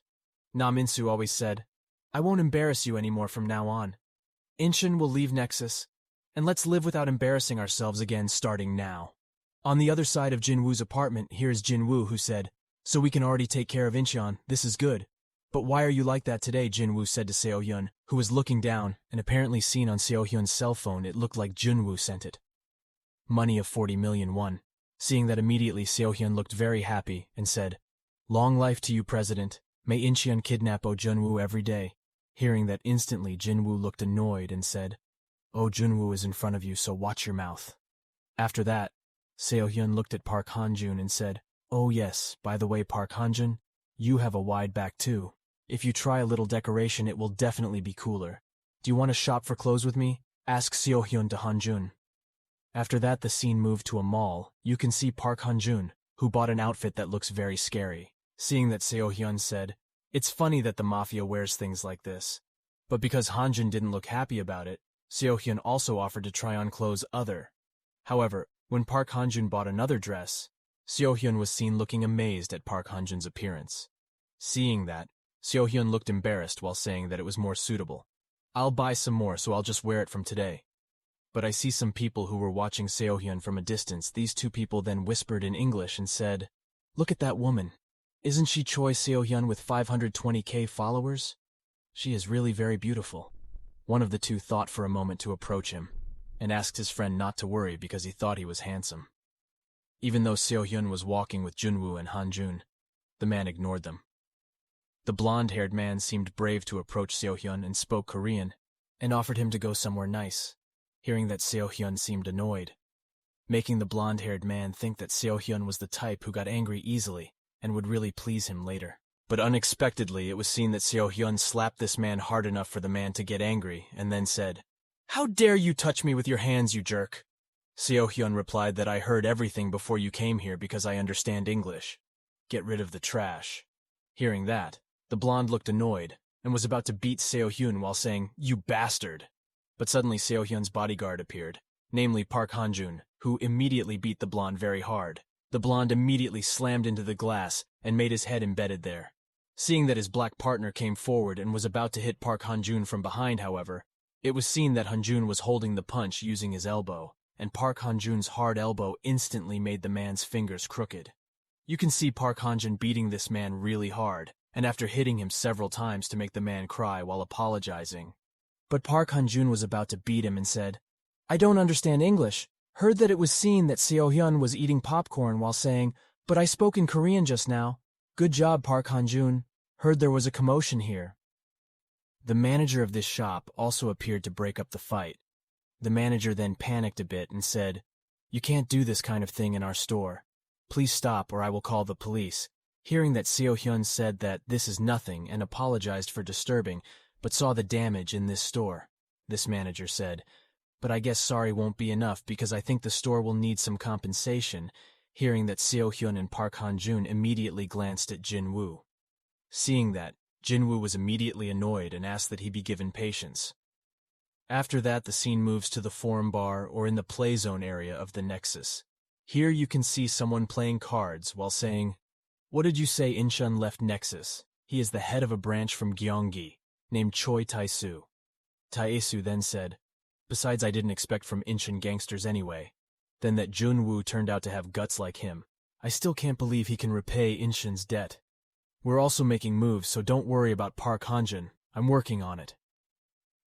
Immediately after the call was finished, Brand was looking at the woman in front of him and said, "Sorry it took quite a long time. Then should we open the last card?" After that, we saw the woman who opened the last card looking goosebumps, and it was time to open the card. Suddenly, this woman immediately grabbed his head and said, "Ah, damn it." After the defeat, Taesu said to the woman, "This is the third time you are bankrupt. If the money you borrow is up to 120 million, that's the limit." Taesu then smiled and said, "Fun game, and let us show how we finish our business." Then look at the woman who will be pulled by the two bodyguards. Saw it looked like a woman who was crying and said, "I will do that while crying. I will do as you ordered." Hearing that immediately, Taesu turned with a sharp smile and said, "Aren't you close friends?" Hearing that this woman said, "Yes, I will do it." After that, Taesu showed a piece of paper and said, "I hope you don't regret your choice." And it turns out that Taesu showed a photo of Seo-hyun. It looks like the woman who is losing gambling is a close friend of Seo-hyun. The scene shows Kim Dong-hyun, who looks like he is sweating wet. But suddenly a woman appears who comes and says to Kim Dong-hyun, "Dong-hyun, are you doing this again? It's not good. If you overdo it during this recovery period, I will do 2 more sets." "Already, quickly stop," said the nurse. After that, Jin-woo came to see Kim Dong-hyun. "I heard your operation went well." "How is your recovery?" asked Jin-woo, hearing that Dong-hyun looked down and said, "Thank you. I will definitely return your money. You don't need to think about it. You don't need to fight with Nexus if you're depressed, just do as you please." Hearing that, Kim Dong-hyun's gaze became sharp, and he said, "Thank you." "Then I'll clarify something," said Kim Dong-hyun. Jun-woo, who heard that, looked confused. "My relationship with Nexus will only be finished if I win against them. It is my decision to fight with them," Kim Hyun said. Hearing that, Jun-woo smiled. "You are a man of your word, right? So hurry up and finish your recovery." Jin-woo reported Dong-hyun's healing process to Hanjun. "Thank goodness." Then said Park Hanjun, who was in place. After that, it was seen that Jin-woo hit the table while saying, "Okay, now that Kim Hyun is almost finished recovering, we have to start back to work." But then, showed Jin-woo, who said, as I expected, Incheon made the first move. Then our next opponent will be the one who lent money to Incheon, the head of Playzone Taesu branch. This must be the first time you hear his name right. He is the biggest pillar in the center nexus. His business is money-lending business. He is the first person we have to kill. Hearing that, it seems Park Hanjun just silently silent. But after that, the scene moves somewhere, and a sound is heard. Before that, there is someone we have to meet first. Showed Jin-woo, Park Hanjun, who was meeting someone in this place. Here was Jun-woo, who said, "Thank you for cooperating." After that, he was shown the person who was being met by Park Hanjun, and also Jin-woo. This man then said, "You really will protect me, right? Don't worry about that. Just tell us your story." This man also said, "Choi Tae-soo, that bastard is really a devil." He also told me, "Every day people often call me good-looking, and I'm glad to hear that, because my dream has always been to be loved by the public and trends at school. People call them influencers and SNS stars, but reality isn't that beautiful. Whatever I do, my followers don't go up. At that time, I think, what's the problem? Should I give up?" That's what I thought at the time. But one day I was invited by a group of someone who has thousands of followers. I thought it was a golden opportunity. If I can be with people like them, and finally, I can increase my followers quickly. So I take the opportunity to be with that group of people. And I see that person saying, "I told you don't have talent. I will prove it." It started fast. Left Bro met the Insta stories that I've been dreaming of. I admit it really thrilled my followers. Yes, my followers immediately skyrocketed up to 2.1 M followers. At that time, I thought I could do anything. But it didn't last long. In line with time, the person who approached me at that time began to show his true personality. At that time, I asked him, "Isn't this a gamble? Do you want to try too?" "I got 6 million won yesterday," said the man. "Isn't gambling a bit?" "Damn, I thought you were a person who knows how having fun turns out. I'm just a boring asshole. Hey, go. I guess I really misjudged you, and don't you dare come to our club again." That's how I get kicked out of the club at that time. I was confused about what really happened. Shortly after that, I lost 2M followers, and whatever I post, I've done everything to try to return everything to how it was before. At that time, I was thinking hard. I need to increase my followers again. I thought, wait, is the relationship this important? After that, it looks like he's back at the club. I try back with them to reboost my followers, and that's when I started gambling. After the lecturer moved, it seemed the man said, "You are good at lying too, huh? How much do you have, huh?" I'm really looking for recognition from everyone, but on the other hand, I'm also afraid of sinking, like at that time. But that's where I started to like to gamble and lost everything at that time. I thought, damn, it's money that I took from my father's account. If I can't return it, I'll be in big trouble. But at that time, that person approached me, and I saw someone came closer and said, "Looks like you've been having a lot of problems lately. That person is a star among the stars. Yes, he is Choi Taesu. It looks like that guy lent me some money, and stupid. I accept the money. I have to pay him 5 million won every month. I borrow money worth my living expenses for 10 years. But what drives me crazy is the person who lent me the money, Choi Taesu. He's the one who framed me. I know I'm stupid, I shouldn't gamble. But what frustrates me even more is I'm getting crazier when I remember how stupid and pathetic I am, hearing all Choi Taesu. He stands up and says, "It's not your fault, it's the bastards that's the trash." And looks like this man cried after remembering all that, and he seemed surprised to hear Jinwoo's words. After that, Jinwoo said, "Just wait a bit, we'll take care of it." But after the scene moved, you saw a man who broke open the play zone door and said, "Nexus, let's play again." Then the scene told that previously Jinwoo said to the man, "Now go to the play zone with Park Hanjun and gamble there." Hearing that, the man looked surprised and thought Jinwoo was crazy. However, after Jinwoo told all his plans, the man was very surprised. "I also didn't ask you to do something for free," said Jinwoo. Back to the present, he also put a lot of money in front of the play zone guard. This man then told the play zone guard to bring him his chips. You can see the play zone guard smiling while thinking of a stubborn person. "Please sit down, sir," but after telling that earlier, this man who overheard Jinwoo's plan said, "Wait a minute. I like your offer, but I don't understand why Judica has anything to do with destroying Nexus. We will take all of Nexus's money through gambling," said Jinwoo Sin, then again saw the man who going to do some gambling in the plaza with the guard. "But what I heard from you is that the way things work there, the dealer always wins, which means the dealer has a trick. Heard all that before." "Dare say shit, I should have known that. But if they all use a trick, why did you tell me we will take advantage of the trick they used?" Jinwoo said.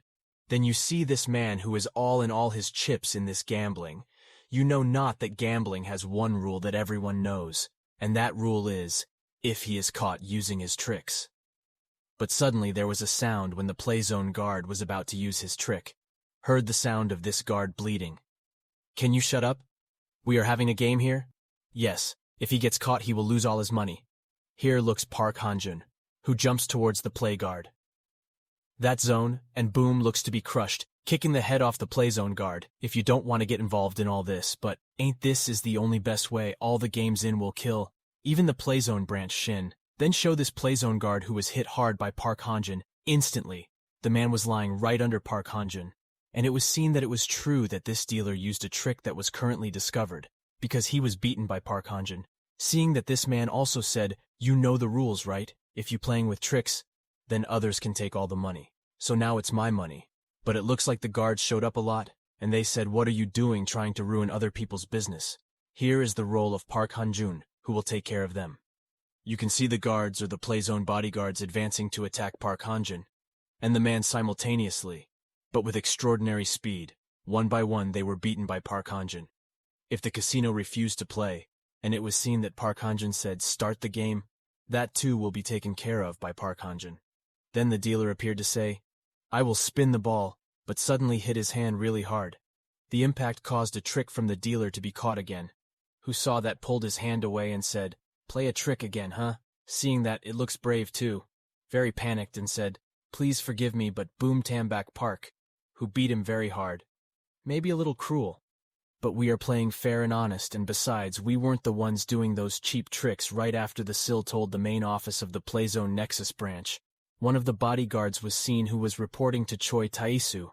Hearing that said to the woman in front of him, "In a day or two, the 24th and 5th branches went bankrupt.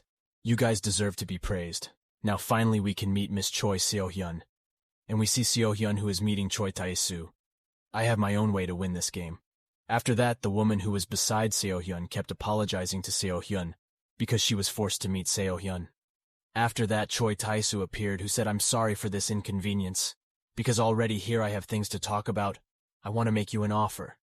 Hearing that Seo-hyun's gaze seemed to become sharp, leaked, "Oh, Junwoo's plan to me and the money that he gave it to you, I'll give it 3 times as much. I'll tell you everything." When I heard that, Choi Tae-soo looked very surprised. Choi Tae-soo, who heard all that, said with a laugh that he didn't expect that this would be easy. "I really like your character, but if you intend to lie to me, you better not do it. If you take my money and lie to us, we'll surely kill you." This man was the left hand of the Nexus Playzone branch named Charles and the right hand of the Nexus Playzone branch, Rodriguez. But Seo-hyun, who heard that, said, "Don't worry, I didn't lie to you." After the money and deal were received, Seo-hyun did a countdown from 10 to 1, and suddenly Park Han-jun attacked the main office of Nexus Playzone branch. Hearing that, all were shocked instantly, without exception Tae-soo, who was very surprised. And sure enough, the Playzone guard was seen, who was knocked over and made the door open. Seeing that, Choi Tae-soo immediately woke up with a very panicked face, and sure enough, Park Han-jun appeared to attack this Playzone branch. Seeing that, Choi Tae-soo seemed quite surprised, and saw that the guard was Park Han-jun, and behind Park Han-jun, the previous man appeared, who looked down and said, "Nexus, let's start the game." Seeing Park Han-jun, who was here, all the guards stood up to face Park Han-jun. Immediately they all advanced simultaneously. Finish him off quickly, but Han-jun knocked them all out in one fell swoop. Seeing that it was already Choi Tae-soo, who was very surprised. Choi Tae-soo then thought what I was doing here, but one of the guards was seen blown away, and about to hit Choi Tae-soo. Choi Tae-soo was thinking, what should I do to deal with this crazy monster? But suddenly Park Han-jun appeared, who was in front of Choi Tae-soo. It was impossible for this operation to succeed, and then Park Han-jun was seen beating Choi Tae-soo with a very hard punch. The punch knocked Choi Tae-soo far enough. After that, Choi Tae-soo called the 2 bodyguards left and right hand from the playzone. Hearing the call, the 2 guards said, "Even kill him if it's allowed. Just do as you please," said Choi Tae-soo. That made the 2 bodyguards smile. They both opened their clothes and said, "Okay then." Then it appeared that the 2 bodyguards were behind Park Han-jun. Seeing that Choi Tae-soo thought it was good, now I can run away. I have to go from here as fast as possible while he was busy, thought Choi Tae-soo with a very sweaty face. Choi Tae-soo always thought Charlie Rodriguez. They looked tough on the outside, but it was just to scare the bastards in here. They were just muscle freaks from the start. And sure enough, it seemed it was Park Han-jun who defeated them both in one fell swoop. Again, Choi Tae-soo was seen running while thinking, "Calm down, I can come this far. Not because I'm good at making moves, but I'm good at using money and people's power, like I have been able to step on strong people all this time. But Park Han-jun, that bastard, can't be underestimated like that." And you can see Choi Tae-soo, who has left the playzone, the 2 bodyguards who have been battered after being taught by Park Han-jun, and then Seo-hyun looks stylish. So Choi Tae-soo had run away from this place. Park Han-jun just stared out with a very sharp gaze, but after that he returned to show Junwoo, who said Choi Tae-soo managed to run. He even ran like a mouse. Junwoo then said, "First of all, you worked hard, and when the time comes, I will give more information. So wait, he won't be long to hear all that." Park Han-jun turned and said, "Okay, I understand there will be people who very stubborn, but no matter what happens, I will definitely get rid of you," said Jinwoo. "Even if you run like a mouse, how can you escape?" Choi Tae-soo looked annoyed and was talking to someone wearing glasses who said, "It's embarrassing, but it's a wise decision." Hearing that Choi Tae-soo said the truth against monsters won't be enough, just like that I have to use an easier way. Is everything done? Who do you think I am? Then it was shown Park Han-jun, who was being followed by a woman who was holding a knife. After that, when it was seen that the woman was attacking Park Han-jun, but of course she could be easily parried. Seeing this woman, Park Han-jun thought this sloppy was not like Nexus, and this woman was seen who said, "Do you have eyes in the back of your head?" But suddenly saw someone who was preparing to hit Park Han-jun with his stick from behind. The man immediately hit Han-jun, saying, 50 million wonku, but Park Han-jun was seen parrying the attack using his hand. It turned out that the attack almost hit this woman. Fortunately, there was Park Han-jun's hand holding it, but after that, when Park Han-jun was seen stabbing the man's face using this iron baseball bat, the man immediately fell from the impact. After that, Park Han-jun said to this woman, "I need an explanation." You can see the woman showing Park Han-jun's photo on her cell phone. This woman then thanks, "Sorry, but there is your bounty on the gambling site. The bounty on this gambling site must be the work of Choi Taesu. After that I saw several more people coming. I found it. Park Hanjun. This is the time to change our lives. We will still get money if we even get hit by him, said the crowd of people who were chasing Park Hanjun, looking at those people. Park Hanjun thought most of them were just ordinary people. You can see Choi Taesu and Ko saying that even the experiment never ends. They are very active. Actually, I was worried that maybe it wouldn't be this crowded. It turns out that many people are crazy about money. But I'm now worrying about your bankruptcy because all your expenses are unnatural. Says among many things I've experienced. Do you know why I make money, gamblers? Don't gamble because it will change you to hear people who help you. If there's a leader of our company, just say you give him 2 billion money. If he kills someone, what is he gonna kill that guy? No, haha. You gotta look at that guy's face then. But losing money on gambling is different. 2 billion for those bastards can make them not think about their lives. They've all lost their minds just for the sake of luxury, and I'm the one who listened to them. Again, Park Hanjun was seen, who was quite surprised to see a boy who was also chasing him. Park Hanjun didn't beat the boy, and instead avoided the boy's attack. If we can open the door, if like this. But suddenly a person appeared from the top of the car holding the knife, but without the village of Park Hanjun had jumped at him using the temperature of the object stone. And Pum made the man get back into the car and garden unit. After that it was shown Jinwoo, who called, Park Hanjun, are you okay? I just heard your situation now. I will send someone, he will come soon. But Park Hanjun, who was fighting instead, said to Jinwoo, no need then. That look for Choi Taesu's location now also understood. After that, Park Hanjun turned off his cell phone and saw Junwoo's expression changed. Said to the person next to him, Manager, gather people. You can see the ongoing battle between Park Hanjun and the bounty hunters, because there are too many of them. Park Hanjun didn't want to waste time and ran away from this place. Indeed, what does it matter? Who is he? We just need to finish him off, said the man who was chasing him. Catch him? He said someone who was slashing but could be avoided by Park Hanjun. After that he saw Park Hanjun, who was going to enter a room. Park Hanjun passed by someone who was silent. Saw Park Hanjun after Park Hanjun, through this man also called. And he said Park Hanjun came in after that immediately. The door to the room that Park Hanjun entered was closed. Then a voice sounded. Where are you going in a hurry? Stop running and playing with us. It turns out that there are so many thugs waiting for Park Hanjun's arrival at this place to see these thugs holding guns. Park Hanjun even thought whether he used ordinary people to lure me here. They must be Nexus. Immediately saw Park Hanjun's expression changed and prepared, as he said, to think this is the first time I'm happy to see Nexus.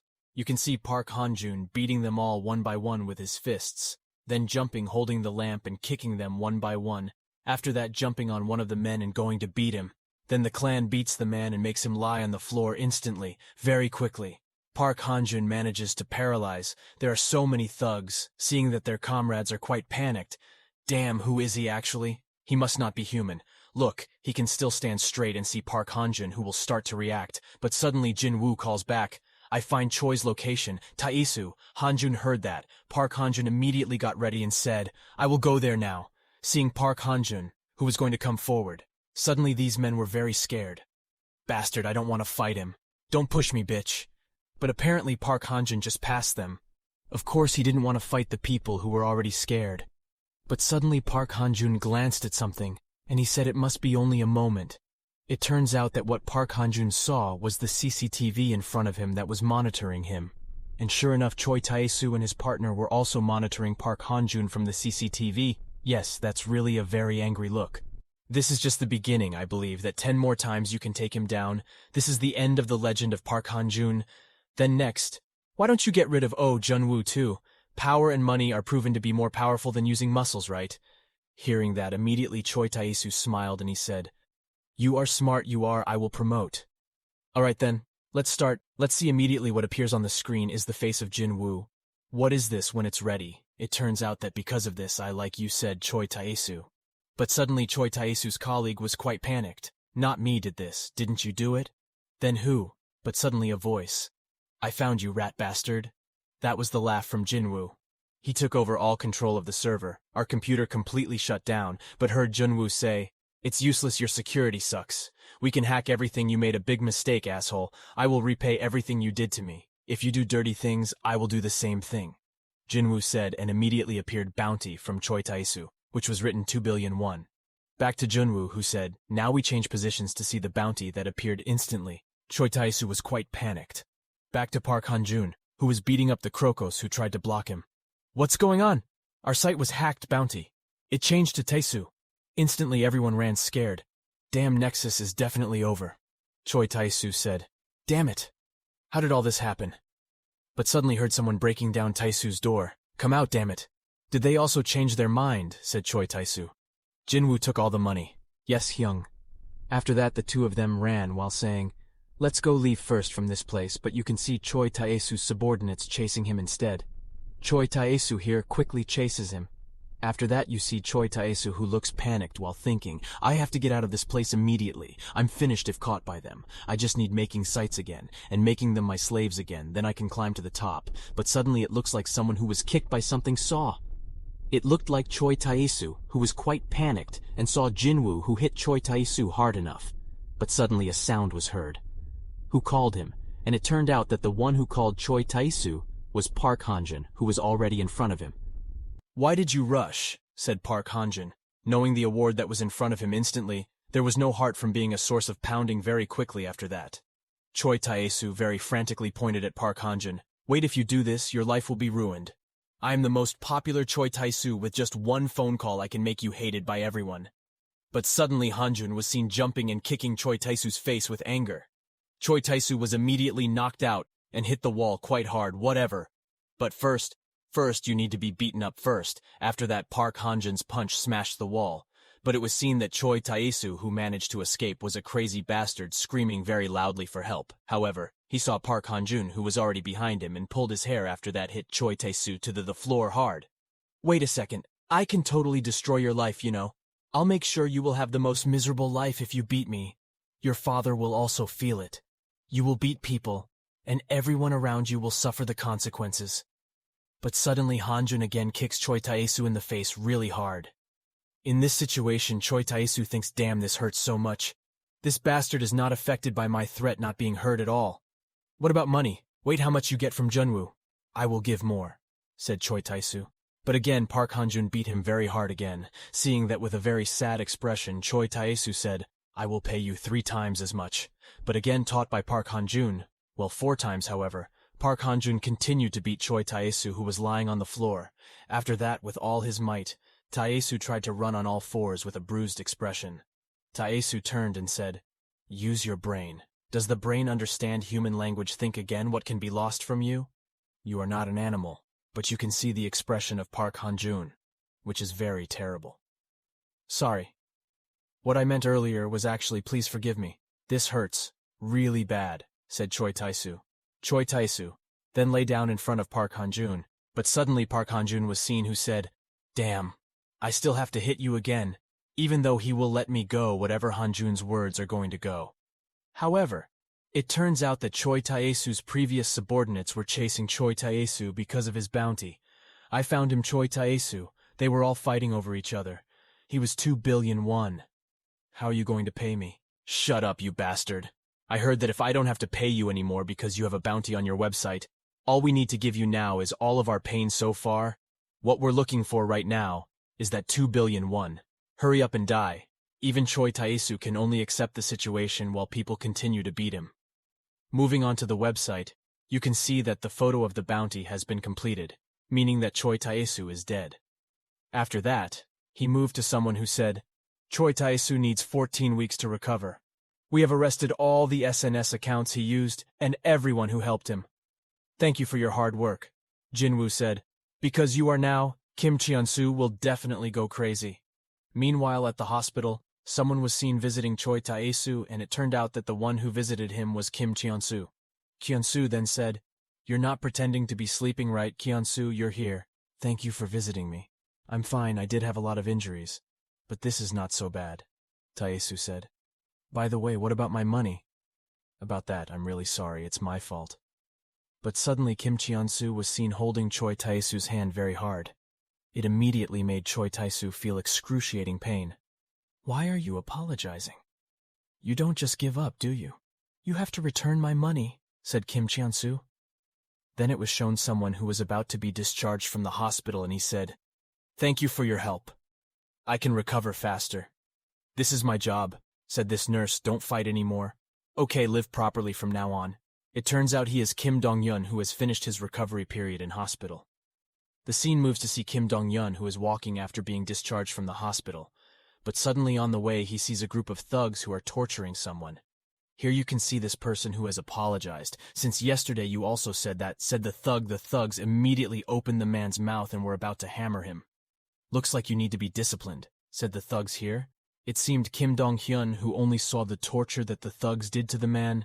After that, suddenly Kim Dong-hyun was seen seeing his very muscular legs. The man started to be tortured by the thugs with a hammer. If you move a lot, your whole upper jaw can be pulled out. But suddenly Kim Dong-hyun said to them, "What are you guys doing?" Saw Kim Dong-hyun immediately. This man came closer and said, "Why is this bastard even warming up? Hey, red hair, can't you listen to me?" But suddenly the man was kicked very hard by Kim Dong-hyun, seeing that the other colleagues immediately very surprised. "Hey, beat him, you bastard!" After that you see Kim Dong-hyun, who said his flexibility is only 80%. Then you see the two guys' comrades who came forward simultaneously and are about to attack Kim Dong-hyun. "We are Nexus, you bastard!" But immediately Kim Dong-hyun kicks. This guy is very fast. His speed is 70%, seeing his partner, who is very easy to beat immediately. They are quite panicked. What's with that bastard?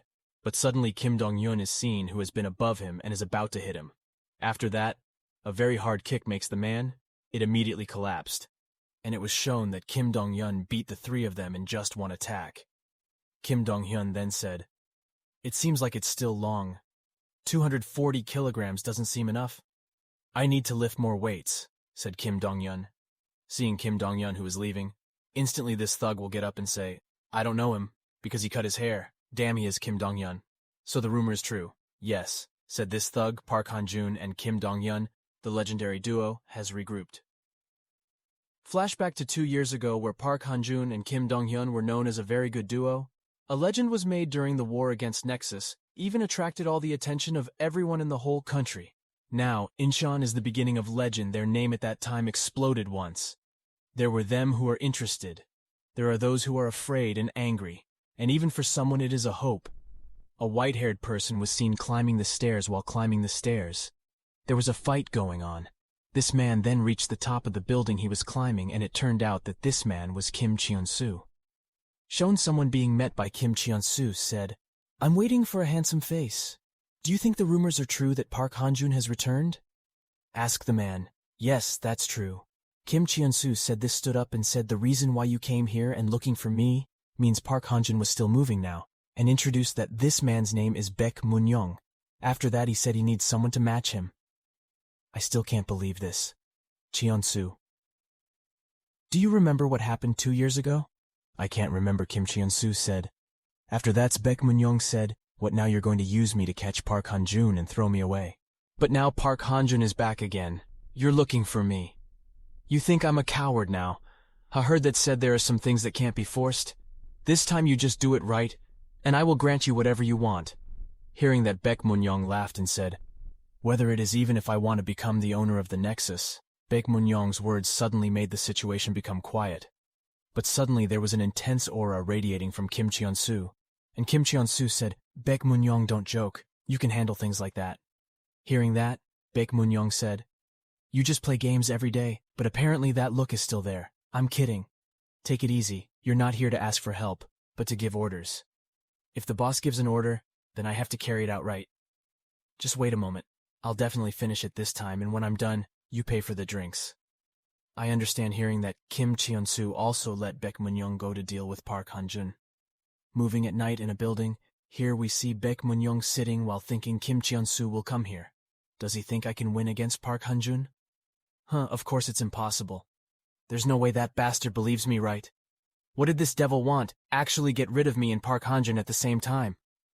But it turns out that a man is torturing another man. What should I do? I have bad prejudice today. Seeing that, Baek Mun-young said, "You still do it if you don't get money from him. Just kill him." About that, he said he will give the finance, but I have a bad feeling. And this man called Choi Ju-young, left hand of Baek Mun-young. Ju-young then said, "I doubt this bastard will give money that easy. Even brought him here. I just thought I wasn't enough." But suddenly a voice said, "Why do you care so much anyway, you son of a bitch? Hey, bastard. Just kill it quickly. Don't want to do it, just give it to me. I'll kill whoever it is and this man named Lee Jung-young Baek Moon-young's right hand too. Jung-young then said, "What are you talking about with Kim Cheon-soo? Are we going to kill Park Han-jun? Do I call the kids now?" Hearing that Baek Moon-young stood up and said as usual, "Park Han-jun, it's a bug, but I'm quite happy to see his face after this. But he's not the type to beat through numbers, so let's do it our way. Starting from the farthest one first, then it looks like Moon-young who had killed this prisoner." Hearing Baek Moon-young's words, both of his right hands smiled very scary after that. It was shown by Baek Moon-young who thought, "Just wait a little longer, Kim Cheon-soo. After I take care of Park Han-jun, it will be your turn, Kim Cheon-soo." Then it was shown Seo-hyun who was making a story with cake while saying Kim Dong-hyun during your discharge from the hospital. "We hope to work with you better to the bone." Seeing that Jinwoo said, "What are you doing? Can't you see I made an Insta story? Not for you though, but for Dong-hyun's discharge from the hospital. Our next target has been decided." But it looks like Seo-hyun is actually saying, "We should be on vacation and the bastards want us to work instead. Give us the right to hear what your goals are saying. Isn't revenge the best thing to do on the day? Holiday." But Seo-hyun instead said, "The worst CEO this year, the company is not fair. We will go on strike." But Jinwoo said, "I will cut your salary. Am I just relaxing, boss?" "Come to hear this conversation," Kim Dong-hyun said to Park Han-jun. "Park Han-jun, these people, can we believe them?" Heard that Park Han-jun said, "We have the same enemy. Isn't this enough?" After that it was seen Junwoo who said, "The point is, I will still cut your salary, if but the one who received the call hello," but suddenly his expression changed was, Incheon attacked. On the other hand, at the hospital, someone was seen who was injured and accompanied by a colleague, and it turned out that the injured person was a colleague of Nam In-soo, the leader of the Incheon gang. But suddenly Junwoo was seen who came and said to Nam In-soo, "What happened?" To see Jinwoo said, "Why did you come here? There is nothing for you to worry about here. I will take care of it myself." After that Nam In-soo left, but Park Han-jun and the others were silent. But suddenly a voice from Nam In-soo's colleague said, "Park Han-jun, help you." I heard that Jinwoo said, "What's up, pig? You pretended to sleep." It turns out, sorry, I know this is selfish, but I don't want Nam In-soo to fight anymore.